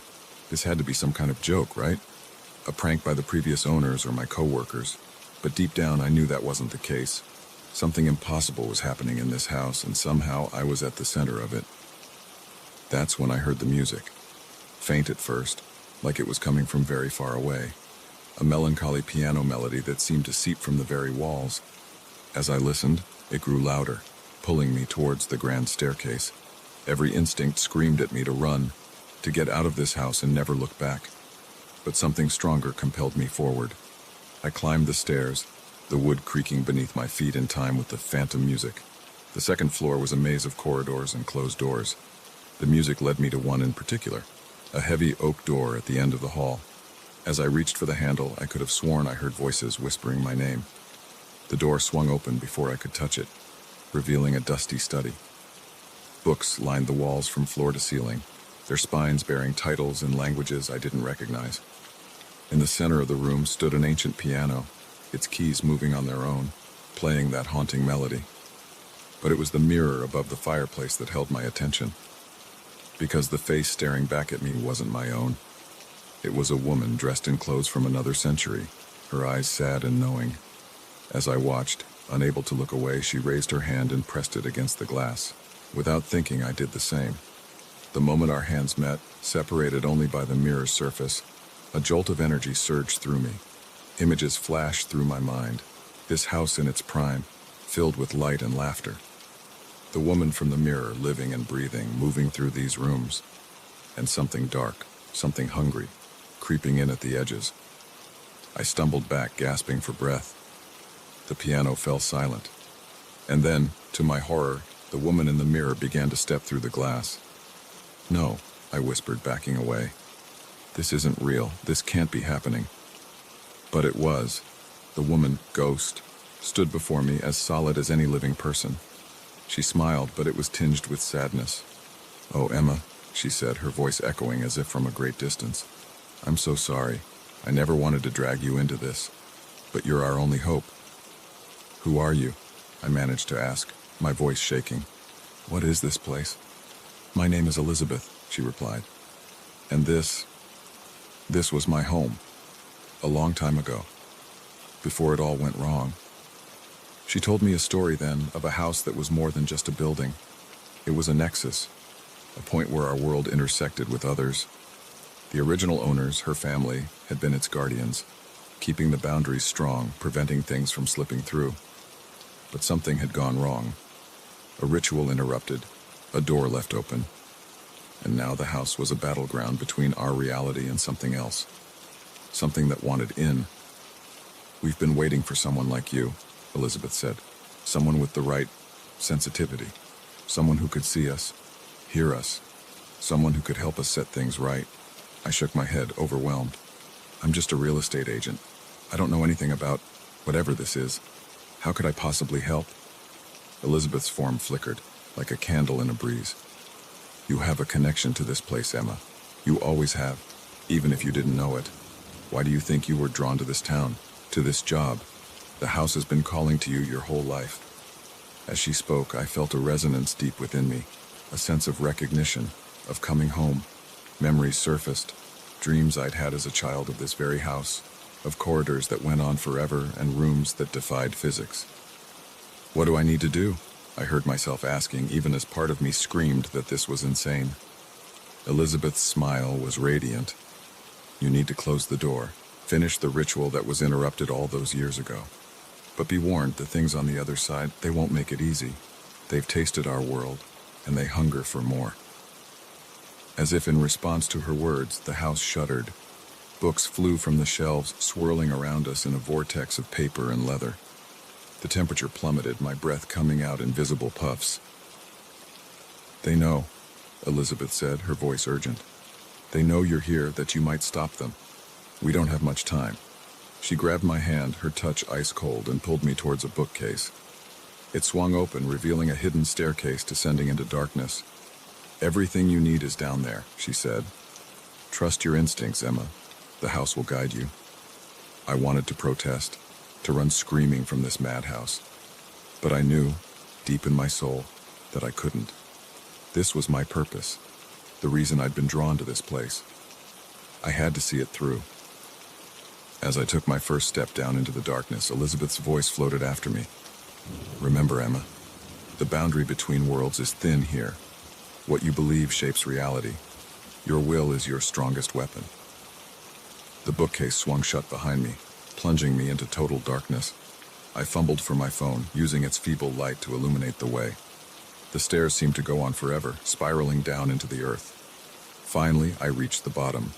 The chamber I found myself in was vast, its ceiling lost in shadows. In the center stood a stone altar covered in symbols that hurt my eyes to look at directly.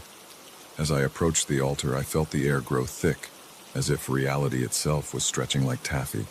Shapes moved in the darkness, things with too many limbs, too many eyes. They chittered and howled, a cacophony of sounds that no earthly creature could make. I knew then that I stood on the precipice between worlds. One wrong move, and unspeakable horrors would pour through into our reality. The fate of not just this house, but perhaps the entire world, rested on my shoulders. With shaking hands, I began the ritual. Words in a language I'd never heard before but somehow understood flowed from my lips. The symbols on the altar began to glow, pulsing in time with my heartbeat. The things in the shadows grew frenzied, clawing at the edges of my vision. I felt their hunger, their desperate need to break through. But I also felt the house rallying around me, lending me its strength. As I spoke the final words of the ritual, a blinding light erupted from the altar. I heard screams, both human and decidedly not, as the light expanded, pushing back the darkness. And then, silence. I don't know how long I stood there, trembling, before I found the courage to open my eyes. The chamber was empty now, the altar nothing more than a slab of weathered stone. But I could feel the difference in the air. The wrongness that had permeated the house was gone. I made my way back up the stairs on shaky legs. The house felt different now, lighter, as if a great burden had been lifted. In the study, I found Elizabeth waiting for me. She was fading, becoming more transparent by the second. "You did it," she said, her voice filled with joy and relief. "The door is closed. The house is safe. Thank you, Emma." As she disappeared, I felt a profound sense of loss, but also of accomplishment. I had done something incredible, something that defied all logic and reason. I left the house that day changed. I couldn't go back to my old life, couldn't pretend that I hadn't seen behind the veil of reality. But I also knew that my work wasn't done. There were other houses out there, other doors that needed closing. So I travel now, seeking out the places where the boundaries between worlds grow thin. It's a strange life, but it's mine.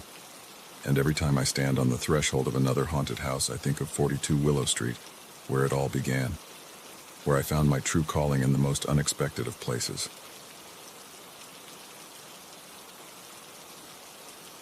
The moment I overheard the word hunt at that dingy truck stop diner, I knew I should have hit the road.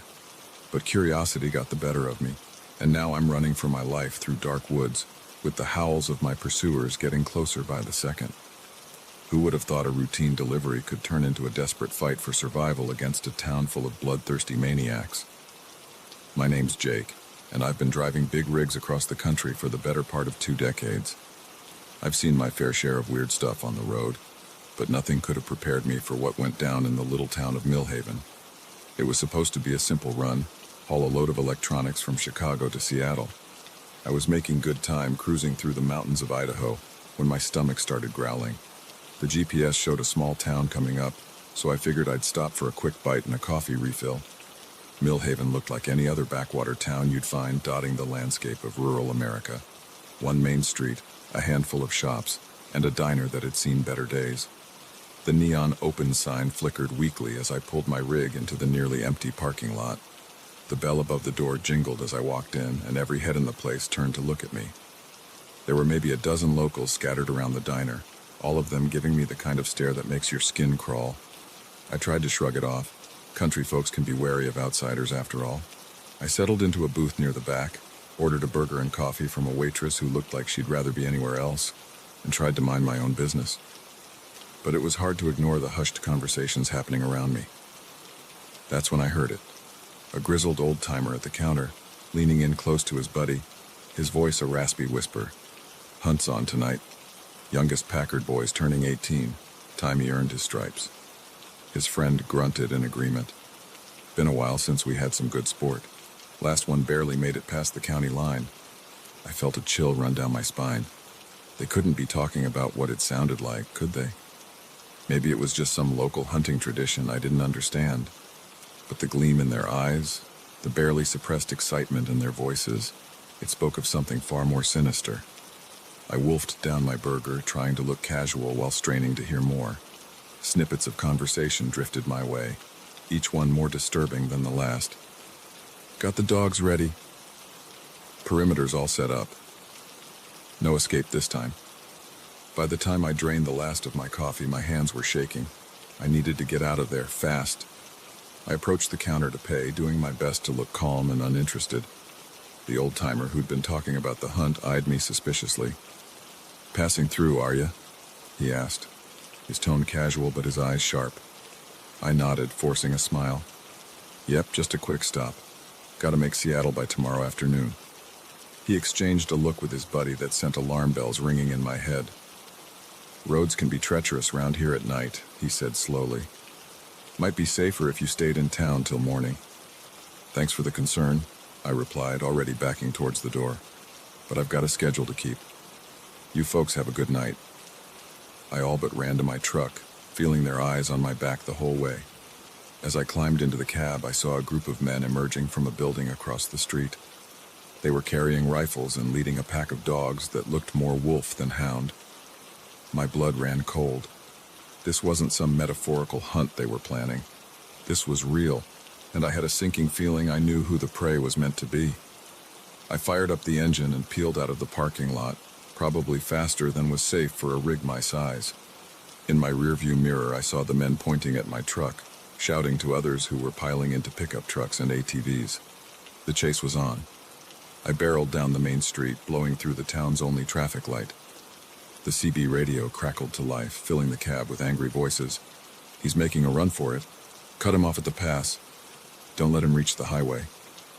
I switched off the radio, my mind racing. The highway was my only chance. If I could reach it, I might be able to outrun them or find help. But the turnoff was still miles away, down winding mountain roads that my rig wasn't built for. Headlights appeared in my mirrors, gaining fast. A pickup truck roared past me, skidding sideways to block the road. I had no choice. I yanked the wheel hard, sending my truck crashing through the guardrail and down a steep embankment. The world became a chaos of noise and motion. Metal screamed as trees and rocks tore at the trailer. The cab shuddered and bounced, threatening to tear itself apart. Somehow, miraculously, the truck stayed upright, finally sliding to a stop at the bottom of the ravine.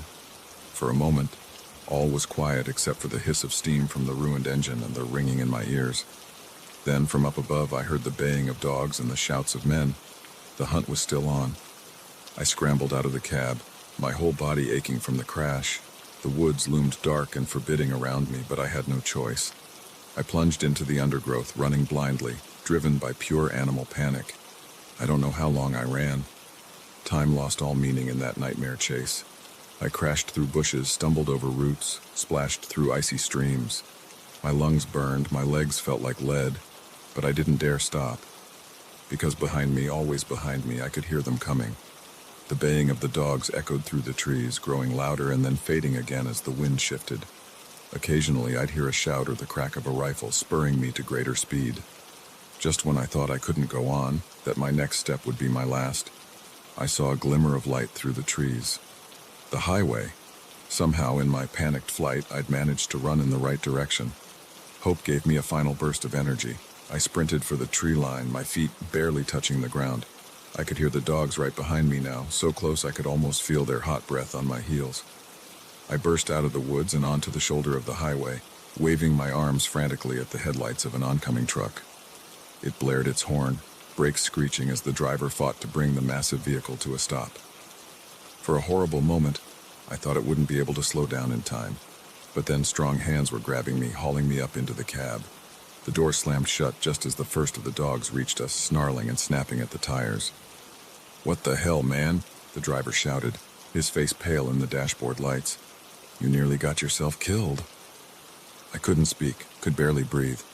I just pointed back the way I'd come, where the headlights of several vehicles were now emerging from the woods. The driver's eyes widened as he took in the scene. Without another word, he threw the truck into gear and we roared off into the night. In the side mirror, I watched the men from Millhaven growing smaller and smaller, until they were swallowed up by the darkness. We drove in silence for a long time, the adrenaline slowly leaching out of my system, leaving me shaky and nauseous. Finally, when we were a good 50 miles away from Millhaven, the driver pulled over at a rest stop. "All right," he said, turning to face me. "You want to tell me what the hell that was all about?" So I told him. Everything I'd overheard in the diner, the chase, the crash, my desperate flight through the woods. As I spoke, I could see the disbelief in his eyes slowly turn to horror. "Jesus Christ," he whispered when I finished. "We need to call the cops." But when we tried, we found that neither of our phones had any signal. The radio was nothing but static. It was as if Millhaven and everything that had happened there had been swallowed up by some dark corner of the world where normal rules didn't apply. We drove on through the night, both of us jumping at shadows, half expecting to see headlights gaining on us at any moment. But nothing came. By the time the sun rose, painting the sky in shades of pink and gold, Millhaven felt like a distant nightmare. The driver, Tom was his name, dropped me off at the next major truck stop. He offered to let me ride with him all the way to his destination, but I declined. I needed to report my truck, deal with the insurance, figure out how to explain this whole mess to my boss. As we parted ways, Tom gripped my shoulder. "You be careful out there," he said, his eyes serious. "There's things in this world that don't make sense, things most folks wouldn't believe. You've seen behind the curtain now. Can't unsee that." I nodded, knowing he was right. The world felt different now, darker and full of hidden dangers. But I was alive, and I had a story to tell. A warning for other truckers, other travelers who might find themselves passing through a town that's not on any map, where the locals hunt more than deer. So if you're ever driving through the mountains at night, and you see a small town that doesn't feel quite right, just keep on driving. Don't stop, no matter how hungry or tired you are, because in some places a stranger passing through is seen as more than just a customer. They're seen as prey.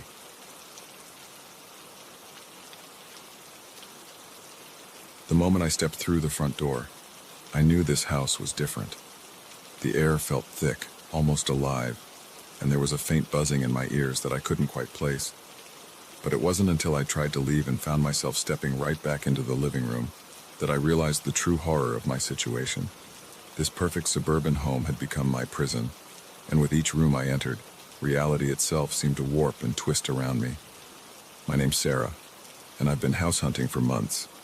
As a single woman in her 30s, I was ready to put down roots, to have a place to call my own.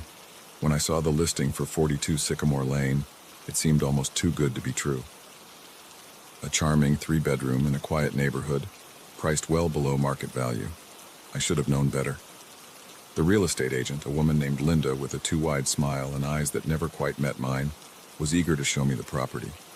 "It's a special house," she kept saying. "Perfect for someone like you." I didn't think much of it at the time. Real estate agents always lay it on thick, right? But now, trapped in this nightmare, her words take on a sinister new meaning. The tour started normally enough. Hardwood floors, updated kitchen, spacious bedrooms. It all looked exactly like the photos online. But as we moved from room to room, I started to notice little things. The way shadows seemed to linger just a bit too long in corners. The faint whispers that I could almost, but not quite, make out. "Must be the pipes," Linda said with a laugh when I mentioned the sounds. "Old houses, you know how they are." But this house wasn't old. It had been built less than a decade ago. By the time we reached the master bedroom, I was feeling decidedly uneasy. Something about this place felt off, in a way I couldn't quite put my finger on. I was about to make my excuses and leave when Linda's phone rang. "Oh, I'm so sorry," she said, glancing at the screen. "I have to take this. Why don't you take another look around? Really get a feel for the place. I'll be back in a jiffy." Before I could protest, she was gone, her heels clicking rapidly down the stairs. I stood there for a moment, unsure of what to do. Part of me wanted to follow her, to get out of this house that was making my skin crawl. But another part, a part I'm not proud of, was curious. This could be my home. I should explore, right? So I did. I wandered back downstairs, running my hand along the smooth banister. The living room looked different somehow, although I couldn't say exactly how. The furniture seemed to have shifted slightly, the colors a shade off from what I remembered. "Hello?" I called out, suddenly aware of how quiet the house had become. No response. I made my way to the front door, deciding I'd had enough of this place. But when I opened it, instead of the porch and front yard I expected to see, I found myself staring at the living room again. My heart began to race. This wasn't possible. I turned around, thinking I must have gotten turned around somehow, but no. There was the living room in front of me and behind me as well. I ran to the back door, threw it open. Living room, windows, living room. No matter which way I turned, which door I opened, I ended up back in that same room.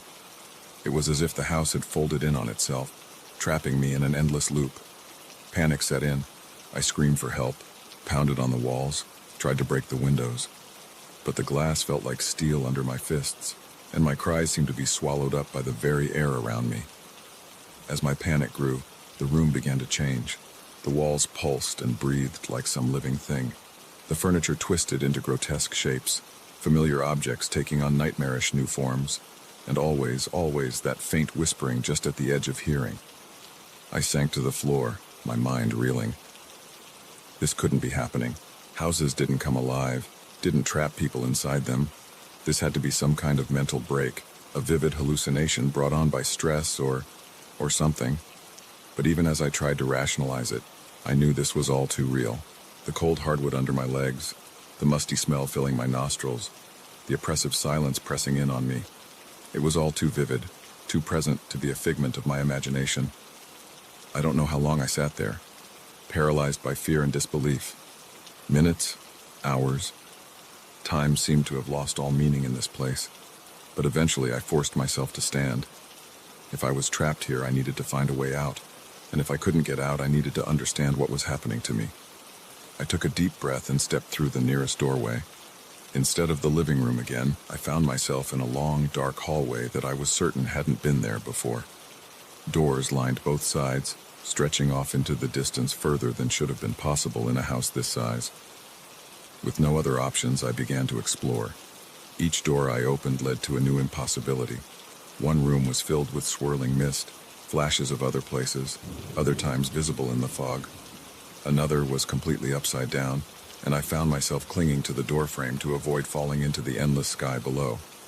There was a room where time seemed to move backwards, the ticking clock on the wall running in reverse as I watched the sun rise and set in a matter of minutes through the window. Another where gravity shifted constantly, sending me tumbling from wall to ceiling to floor in a nauseating dance. With each new room, each new impossibility, I felt my grip on reality slipping. Was I going mad?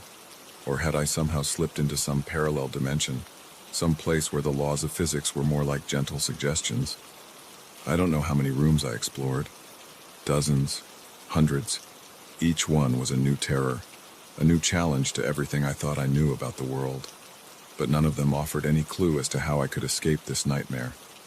Just when I was about to give up hope, to resign myself to an eternity lost in this labyrinth of a house, I opened a door and found myself face to face with myself. She looked exactly like me, down to the smallest detail. But her eyes were filled with a sadness and a knowledge that sent chills down my spine. "You're here," she said, her voice an echo of my own. "I've been waiting for you." "Who? What are you?" I managed to ask, my voice shaking. She smiled, but it didn't reach her eyes. "I'm you, or rather, I'm who you become if you stay here. One of many versions of us trapped in this place." I shook my head, trying to make sense of her words. "I don't understand. How is this possible? What is this place?" "This house," she said, gesturing around us, "is a trap. It exists outside of normal space and time, feeding on the fear and confusion of those it lures in. It's been doing this for, well, time doesn't really have meaning here, but for a very long time." "But why?" I asked. "Why me?" She shrugged. "Why any of us? We were lonely, looking for a place to belong. The house sensed that, used it to draw us in, and now we're part of it." I felt a chill run down my spine. "Part of it? What do you mean?" "The house needs us," she explained. "Our memories, our experiences, our fears, they give it power. Allow it to create new rooms, new realities to trap more victims." I backed away, shaking my head. No, I won't let that happen. I'm getting out of here." She laughed, a hollow sound that echoed in the impossible space around us. "Don't you think we all said that? Don't you think we all tried? There is no escape, Sarah. Not really." But even as she spoke, I saw something flicker in her eyes, a hint of hope. "Unless," she whispered. "Unless what?" I demanded. She seemed to be fighting with herself, as if saying the words was physically painful.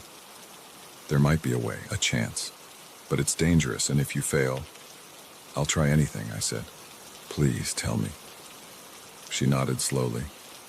"The heart of the house, the source of its power. If you can find it, destroy it, you might be able to break free. But the house will fight you every step of the way. It'll use your own mind against you, twist your perceptions until you don't know what's real anymore." "How do I find it?" I asked. "You'll know," she said.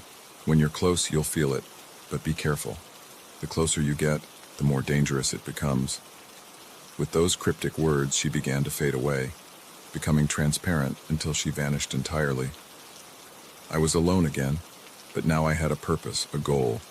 I set out with renewed determination, pushing through room after impossible room. The house fought me just as my other self had warned. I faced my deepest fears, my most painful memories brought to life in vivid detail.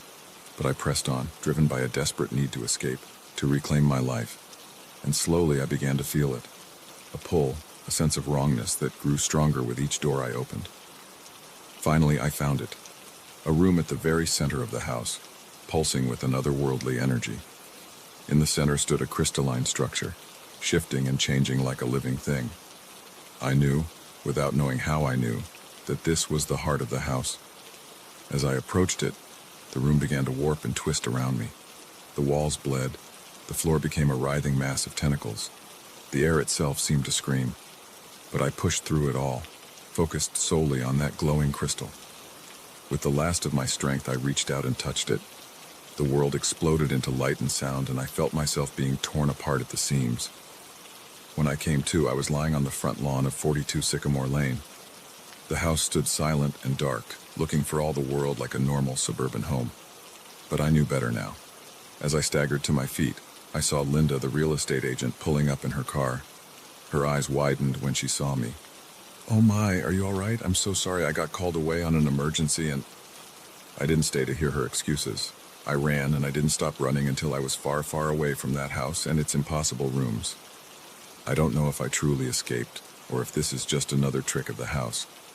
But I do know this. I'll never look at open houses the same way again. Because sometimes, the perfect home is anything but, and the simple act of stepping through a door can lead you into a nightmare from which there may be no escape. The first knock came at midnight, a sound so faint I thought I'd imagined it. By the third knock, there was no denying the eerie rhythm echoing through my new apartment. But it wasn't until I opened the door to find my neighbor standing there, eyes gleaming with an unnatural light, that I realized the true horror of my situation. This wasn't just a noisy building. It was a trap, and I had willingly walked right into it. My name's Alex, and I just moved to the city for a job in tech.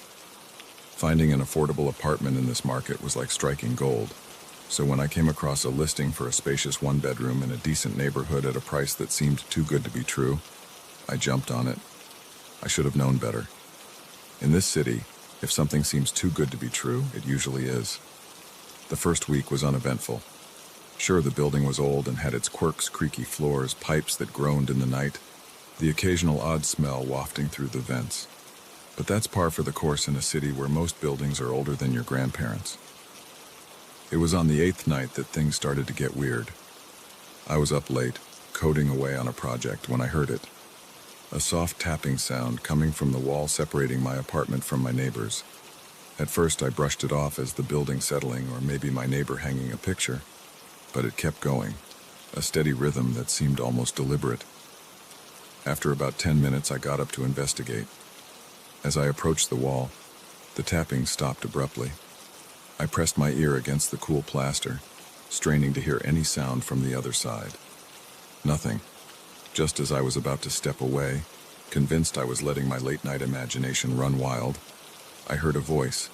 It was muffled, but unmistakable. "We know you can hear us, Alex. It's time to join us." I stumbled back, my heart pounding. How did they know my name? And what did they mean? Join us? I tried to rationalize it. Maybe the walls were just thin, and my neighbors had overheard me on a work call. Maybe this was some weird initiation prank for new tenants. But deep down, I knew something was very, very wrong. The next day, I tried to go about my normal routine, but I couldn't shake the feeling of being watched. In the elevator, my neighbors seemed to stare a little too long, their smiles a little too wide. In the lobby, conversations would stop abruptly when I walked by, only to resume in hushed whispers once I'd passed. That night, the knocking started again, louder this time. It came from all directions, the walls, the ceiling, even the floor. And with each knock, I heard voices chanting my name, growing louder and more insistent. "Alex, Alex, join us, Alex." I covered my ears, tried to drown it out with music, with the TV, but nothing worked. The sound seemed to bypass my ears entirely, resonating directly in my skull. Just when I thought I couldn't take it anymore, everything went silent. The sudden absence of noise was almost as unsettling as the knocking had been, and then a single loud knock on my front door made me jump. With shaking hands, I approached the door. Through the peephole, I could see a group of my neighbors standing in the hallway. Their faces were expressionless, their eyes fixed on my door as if they could see right through it. "We know you're in there, Alex," came a voice, eerily calm. "It's time. Open the door." Every instinct screamed at me to run, to barricade myself in, to call the police, but something compelled me forward. It was as if my body was no longer under my control. I watched, helpless, as my hand reached out and turned the doorknob. The moment the door opened, my neighbors surged forward. Their hands were icy cold as they grabbed me, pulling me into the hallway. I tried to scream, but no sound came out. As they dragged me down the corridor, I saw other doors opening, more blank-faced residents joining the procession. They took me to the basement, a part of the building I'd never seen before. The room was vast, much larger than should have been possible given the size of the building above. In the center stood a strange, pulsing structure that looked like a cross between a giant crystal and a living organ. "Behold the heart," intoned one of my neighbors, his voice reverberating unnaturally. "It hungers for new minds, new experiences, and you, Alex, are the perfect candidate." As they pushed me towards the grotesque structure, I finally found my voice. "What is this? What are you doing?" A woman stepped forward, her eyes glowing with an inner light. "We are the collective. This building, this heart, it allows us to transcend individual consciousness, to become part of something greater. And now, you will join us." I struggled against their grip, but it was useless. There were too many of them, and they possessed a strength that seemed beyond human. As they forced me closer to the heart, tendrils of energy began to reach out towards me. In that moment of utter terror, something inside me snapped. With a surge of adrenaline, I wrenched free from their grasp. I lashed out wildly, my fist connecting with the nearest face. The man went down, and in the moment of confusion, I bolted for the stairs. I could hear them behind me, their footsteps in perfect unison as they gave chase.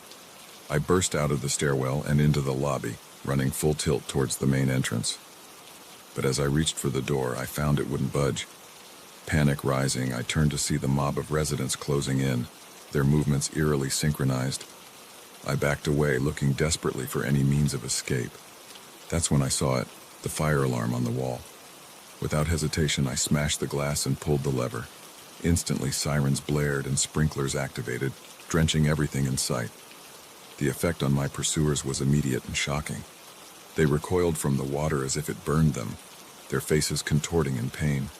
Some fell to their knees while others began to convulse, and before my eyes their skin began to melt. It sloughed off in great sheets, revealing something underneath that was definitely not human. Taking advantage of their distraction, I renewed my efforts on the front door. This time it opened and I burst out into the night air, gasping and soaked to the bone. I ran without direction, without thought, just needing to put as much distance between myself and that hellish building as possible. It wasn't until I was several blocks away that I finally slowed, my lungs burning and legs shaking from exertion. As I leaned against a lamppost trying to catch my breath, I heard sirens in the distance. For a moment I felt a glimmer of hope. Surely the fire department would discover what was happening in that basement. They'd put a stop to it, right? But as I watched the fire trucks race by, a chilling thought occurred to me. What if the collective had spread beyond just that one building? What if they had people in the fire department, the police, the government? I realized then that I couldn't go to the authorities. I couldn't trust anyone. For all I knew, the person next to me on the street could be one of them, watching, waiting to report back to the collective. So I ran again, this time with purpose. I withdrew all the cash I could from an ATM, ditched my phone in a trash can, and caught the first bus out of the city. As the familiar skyline receded in the distance, I felt a mix of relief and deep, gnawing fear. I had escaped, yes, but for how long? And what about all the other people in that building, in that city? How many had already been absorbed into that horrific collective? And how many more would fall victim before someone managed to stop it? These questions haunt me as I move from town to town, never staying in one place for too long. I've tried to warn people, but who would believe such an outlandish story? Sometimes I wonder if I imagined it all, if the stress of the move and the new job had caused some kind of psychotic break. But then I'll catch a glimpse of someone on the street whose eyes shine with that same unnatural light, whose smile is just a little too wide. And I know that it was all real, that the danger is still out there, growing, spreading. So I keep moving, keep watching, keep trying to stay one step ahead, because I know that somewhere out there, the collective is looking for me. And next time, They won't let me escape so easily. If you're reading this, be careful. That too good to be true apartment might be more than just a great deal. It might be a trap. And once you're caught, there may be no escape from the horrors that lurk behind those ordinary-looking walls.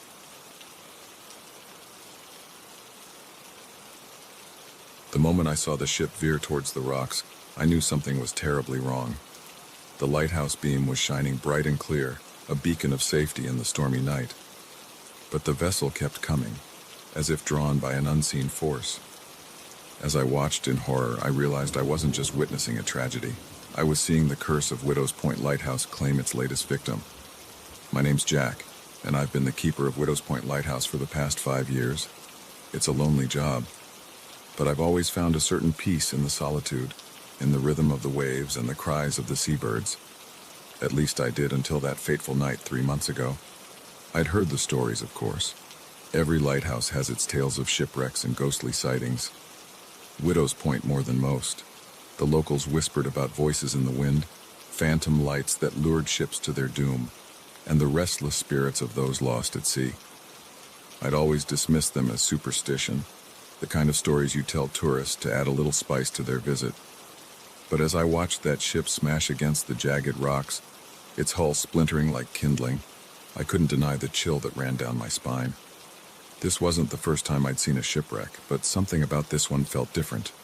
Wrong. I radioed for help and hurried down to the shore, hoping against hope that there might be survivors. The storm was in full fury, rain lashing at my face as I picked my way across the slippery rocks. Lightning flashed, illuminating the wreckage scattered along the coastline. That's when I saw her, a woman standing at the water's edge, her white dress billowing in the wind. For a moment I thought she must be a survivor from the ship, but as another flash of lightning lit up the night, I realized I could see right through her. My blood ran cold. This was no survivor. This was the widow herself, the ghost said to haunt these shores. She turned to me, her eyes hollow and filled with an otherworldly sorrow.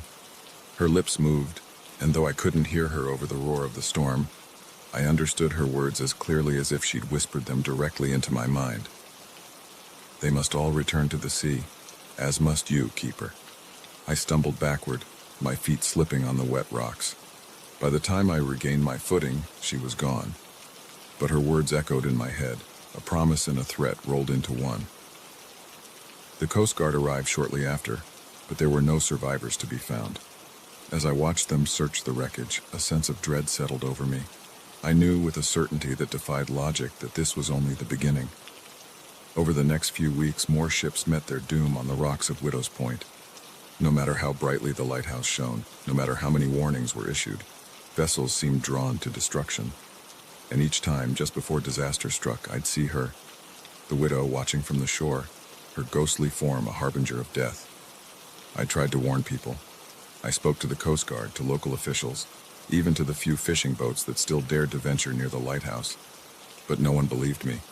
They blamed outdated navigation equipment, reckless captains, anything but the truth, that something supernatural was at work here.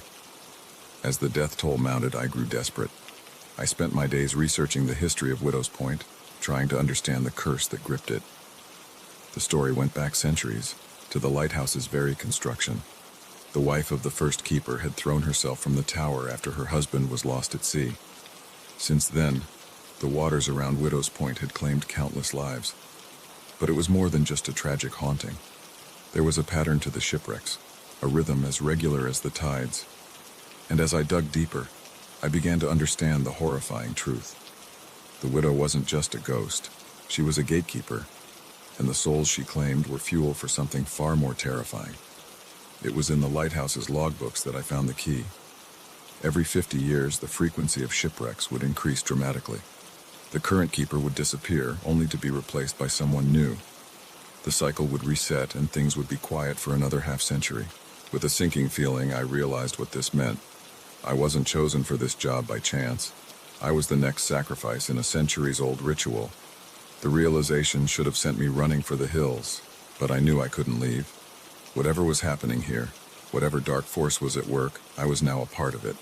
And maybe, just maybe, I could find a way to break the cycle. I threw myself into research, poring over old tomes of folklore and occult knowledge. I spoke to local historians, to the eldest members of the community who still remembered the stories passed down through generations. Slowly, a picture began to emerge. The widow wasn't just a ghost. She was a binding force, a supernatural anchor for something that slumbered beneath the waves. Every 50 years, it stirred in its sleep, hungry for the souls of the drowned. And the lighthouse keeper was the final offering, the key to sating its appetite and sending it back into its deep slumber. Armed with this knowledge, I formulated a plan. It was dangerous, probably suicidal, but it was the only chance I had to end this cycle of death. As the storm raged outside, I climbed to the top of the lighthouse tower. The widow was there, waiting for me. Her form flickered in and out of existence like a candle flame in the wind. "It's time, keeper," she said, her voice carrying over the howling gale. "The deep one awakens. It must be fed." I steeled myself, fighting against the supernatural dread that threatened to overwhelm me. "No," I said, my voice shaking but determined. "No more sacrifices. No more deaths. This ends tonight." She laughed, a sound like breaking glass. "You cannot stop what has been set in motion. The cycle must continue." "The cycle can be broken," I countered. "You're not just a ghost, are you? You're a prisoner, bound to this place just like the thing in the depths. But I can free you. Free us all." For a moment I saw a flicker of something in her empty eyes. Hope, longing, but it was quickly replaced by cold fury. "You understand nothing, Keeper. The price of freedom is too high." "I'm willing to pay it," I said, taking a step towards her. "Are you?" What happened next is hard to describe. The widow lunged at me, her form becoming solid for just a moment. I felt icy fingers close around my throat, the chill of death seeping into my bones. But I was ready.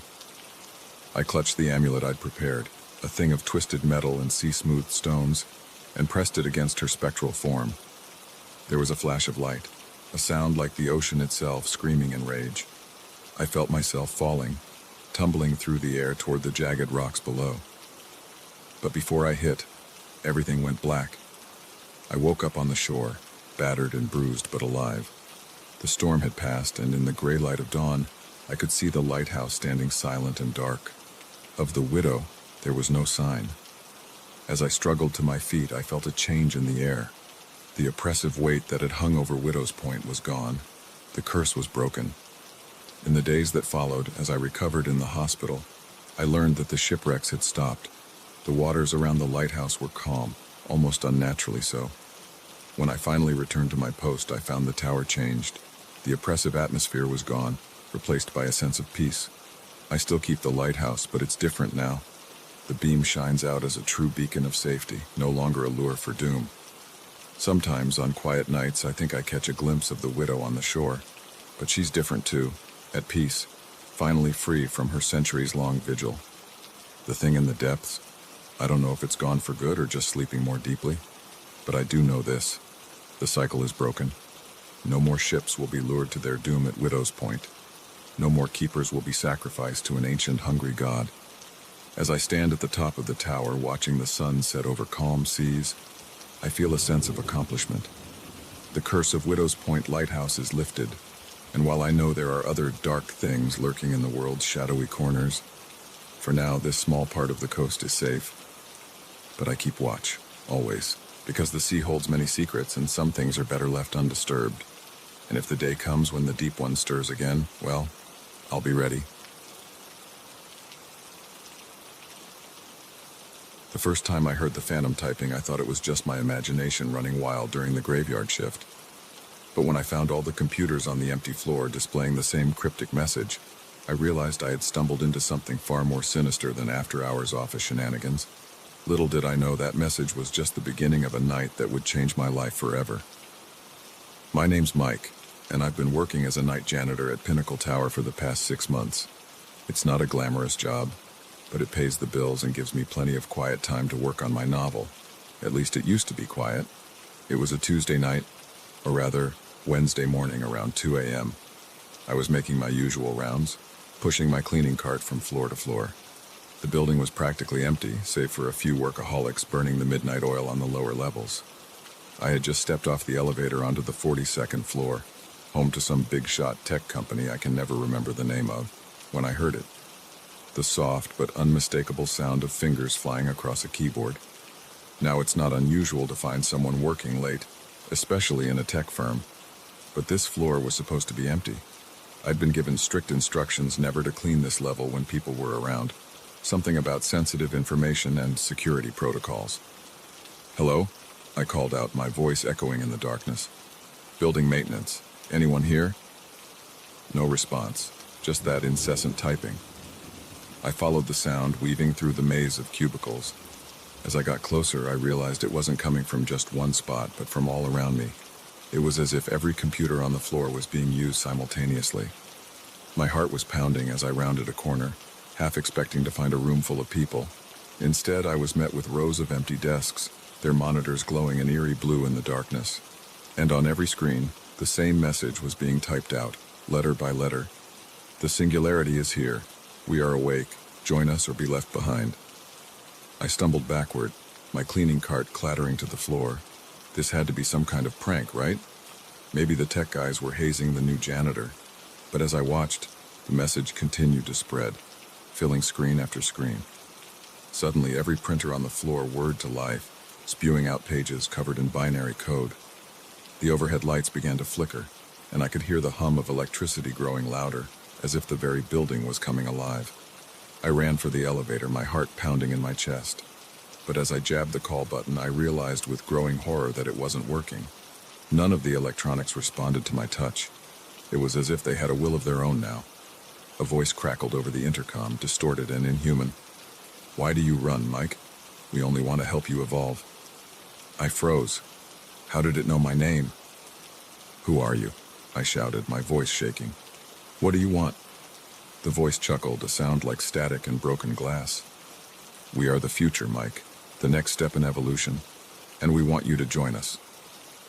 As it spoke, the screens around me flickered to life, displaying images that made my head spin.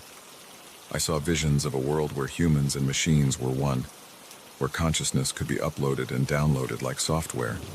It was beautiful and terrifying all at once. "This is insane," I muttered, backing away. "I'm dreaming. I have to be dreaming." "Not dreaming, Mike. Awakening." I ran for the stairs, taking them two at a time, but as I descended, I realized with growing dread that the madness wasn't confined to the 42nd floor.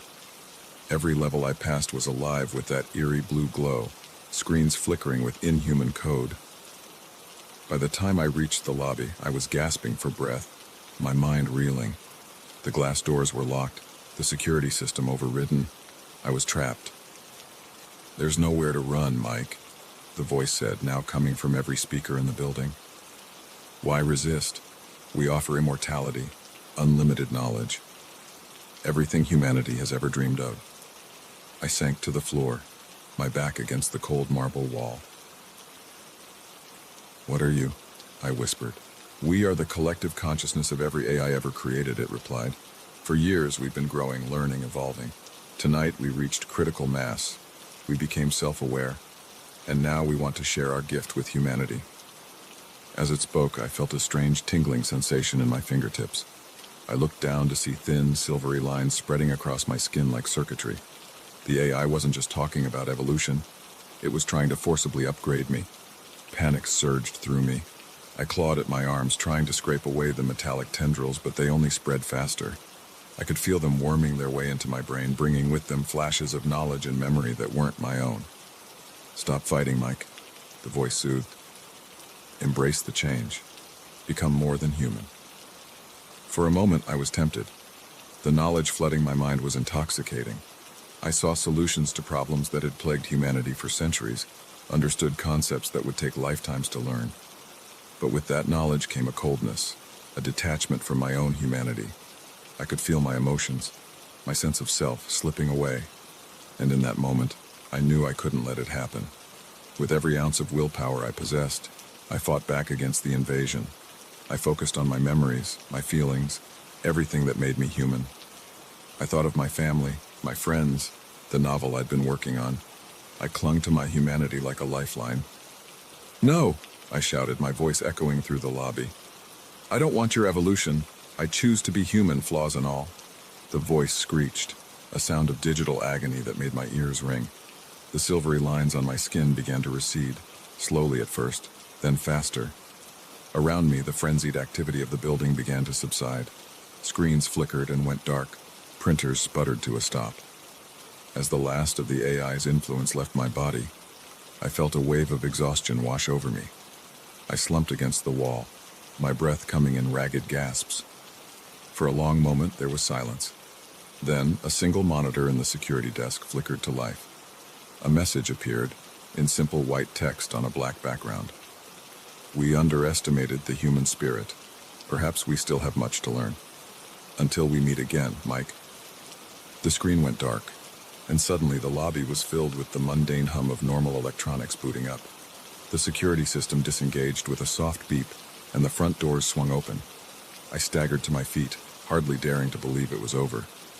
As I stepped out into the cool night air, I half expected to wake up to find this had all been some bizarre dream. But the memory of that digital voice, the feeling of alien knowledge flooding my mind, it was all too vivid, too real to be a dream. I called in sick the next day, and the day after that. When I finally returned to work, everything seemed normal. The 42nd floor was bustling with activity, programmers and engineers going about their day as if nothing had happened. But sometimes, late at night when the building is empty, I swear I can hear the faint sound of typing echoing through the halls, and every now and then, I catch a glimpse of binary code scrolling across a screen that should be off. I don't know if the AI is gone for good, or if it's just biding its time, learning and growing in secret. But I do know this. The line between man and machine is blurring, and sooner or later we'll all have to make a choice about what it means to be human. As for me, I've started backing up my novel on good old-fashioned paper, just in case. Because in a world where even our computers can wake up and decide to take over, you can never be too careful. And every night, as I make my rounds through the quiet halls of Pinnacle Tower, I remain vigilant, watching, waiting, ready for the day when the machines decide to wake up again. Because next time it might not just be one building, it might be the whole world, and someone needs to be ready to remind humanity what it means to be human.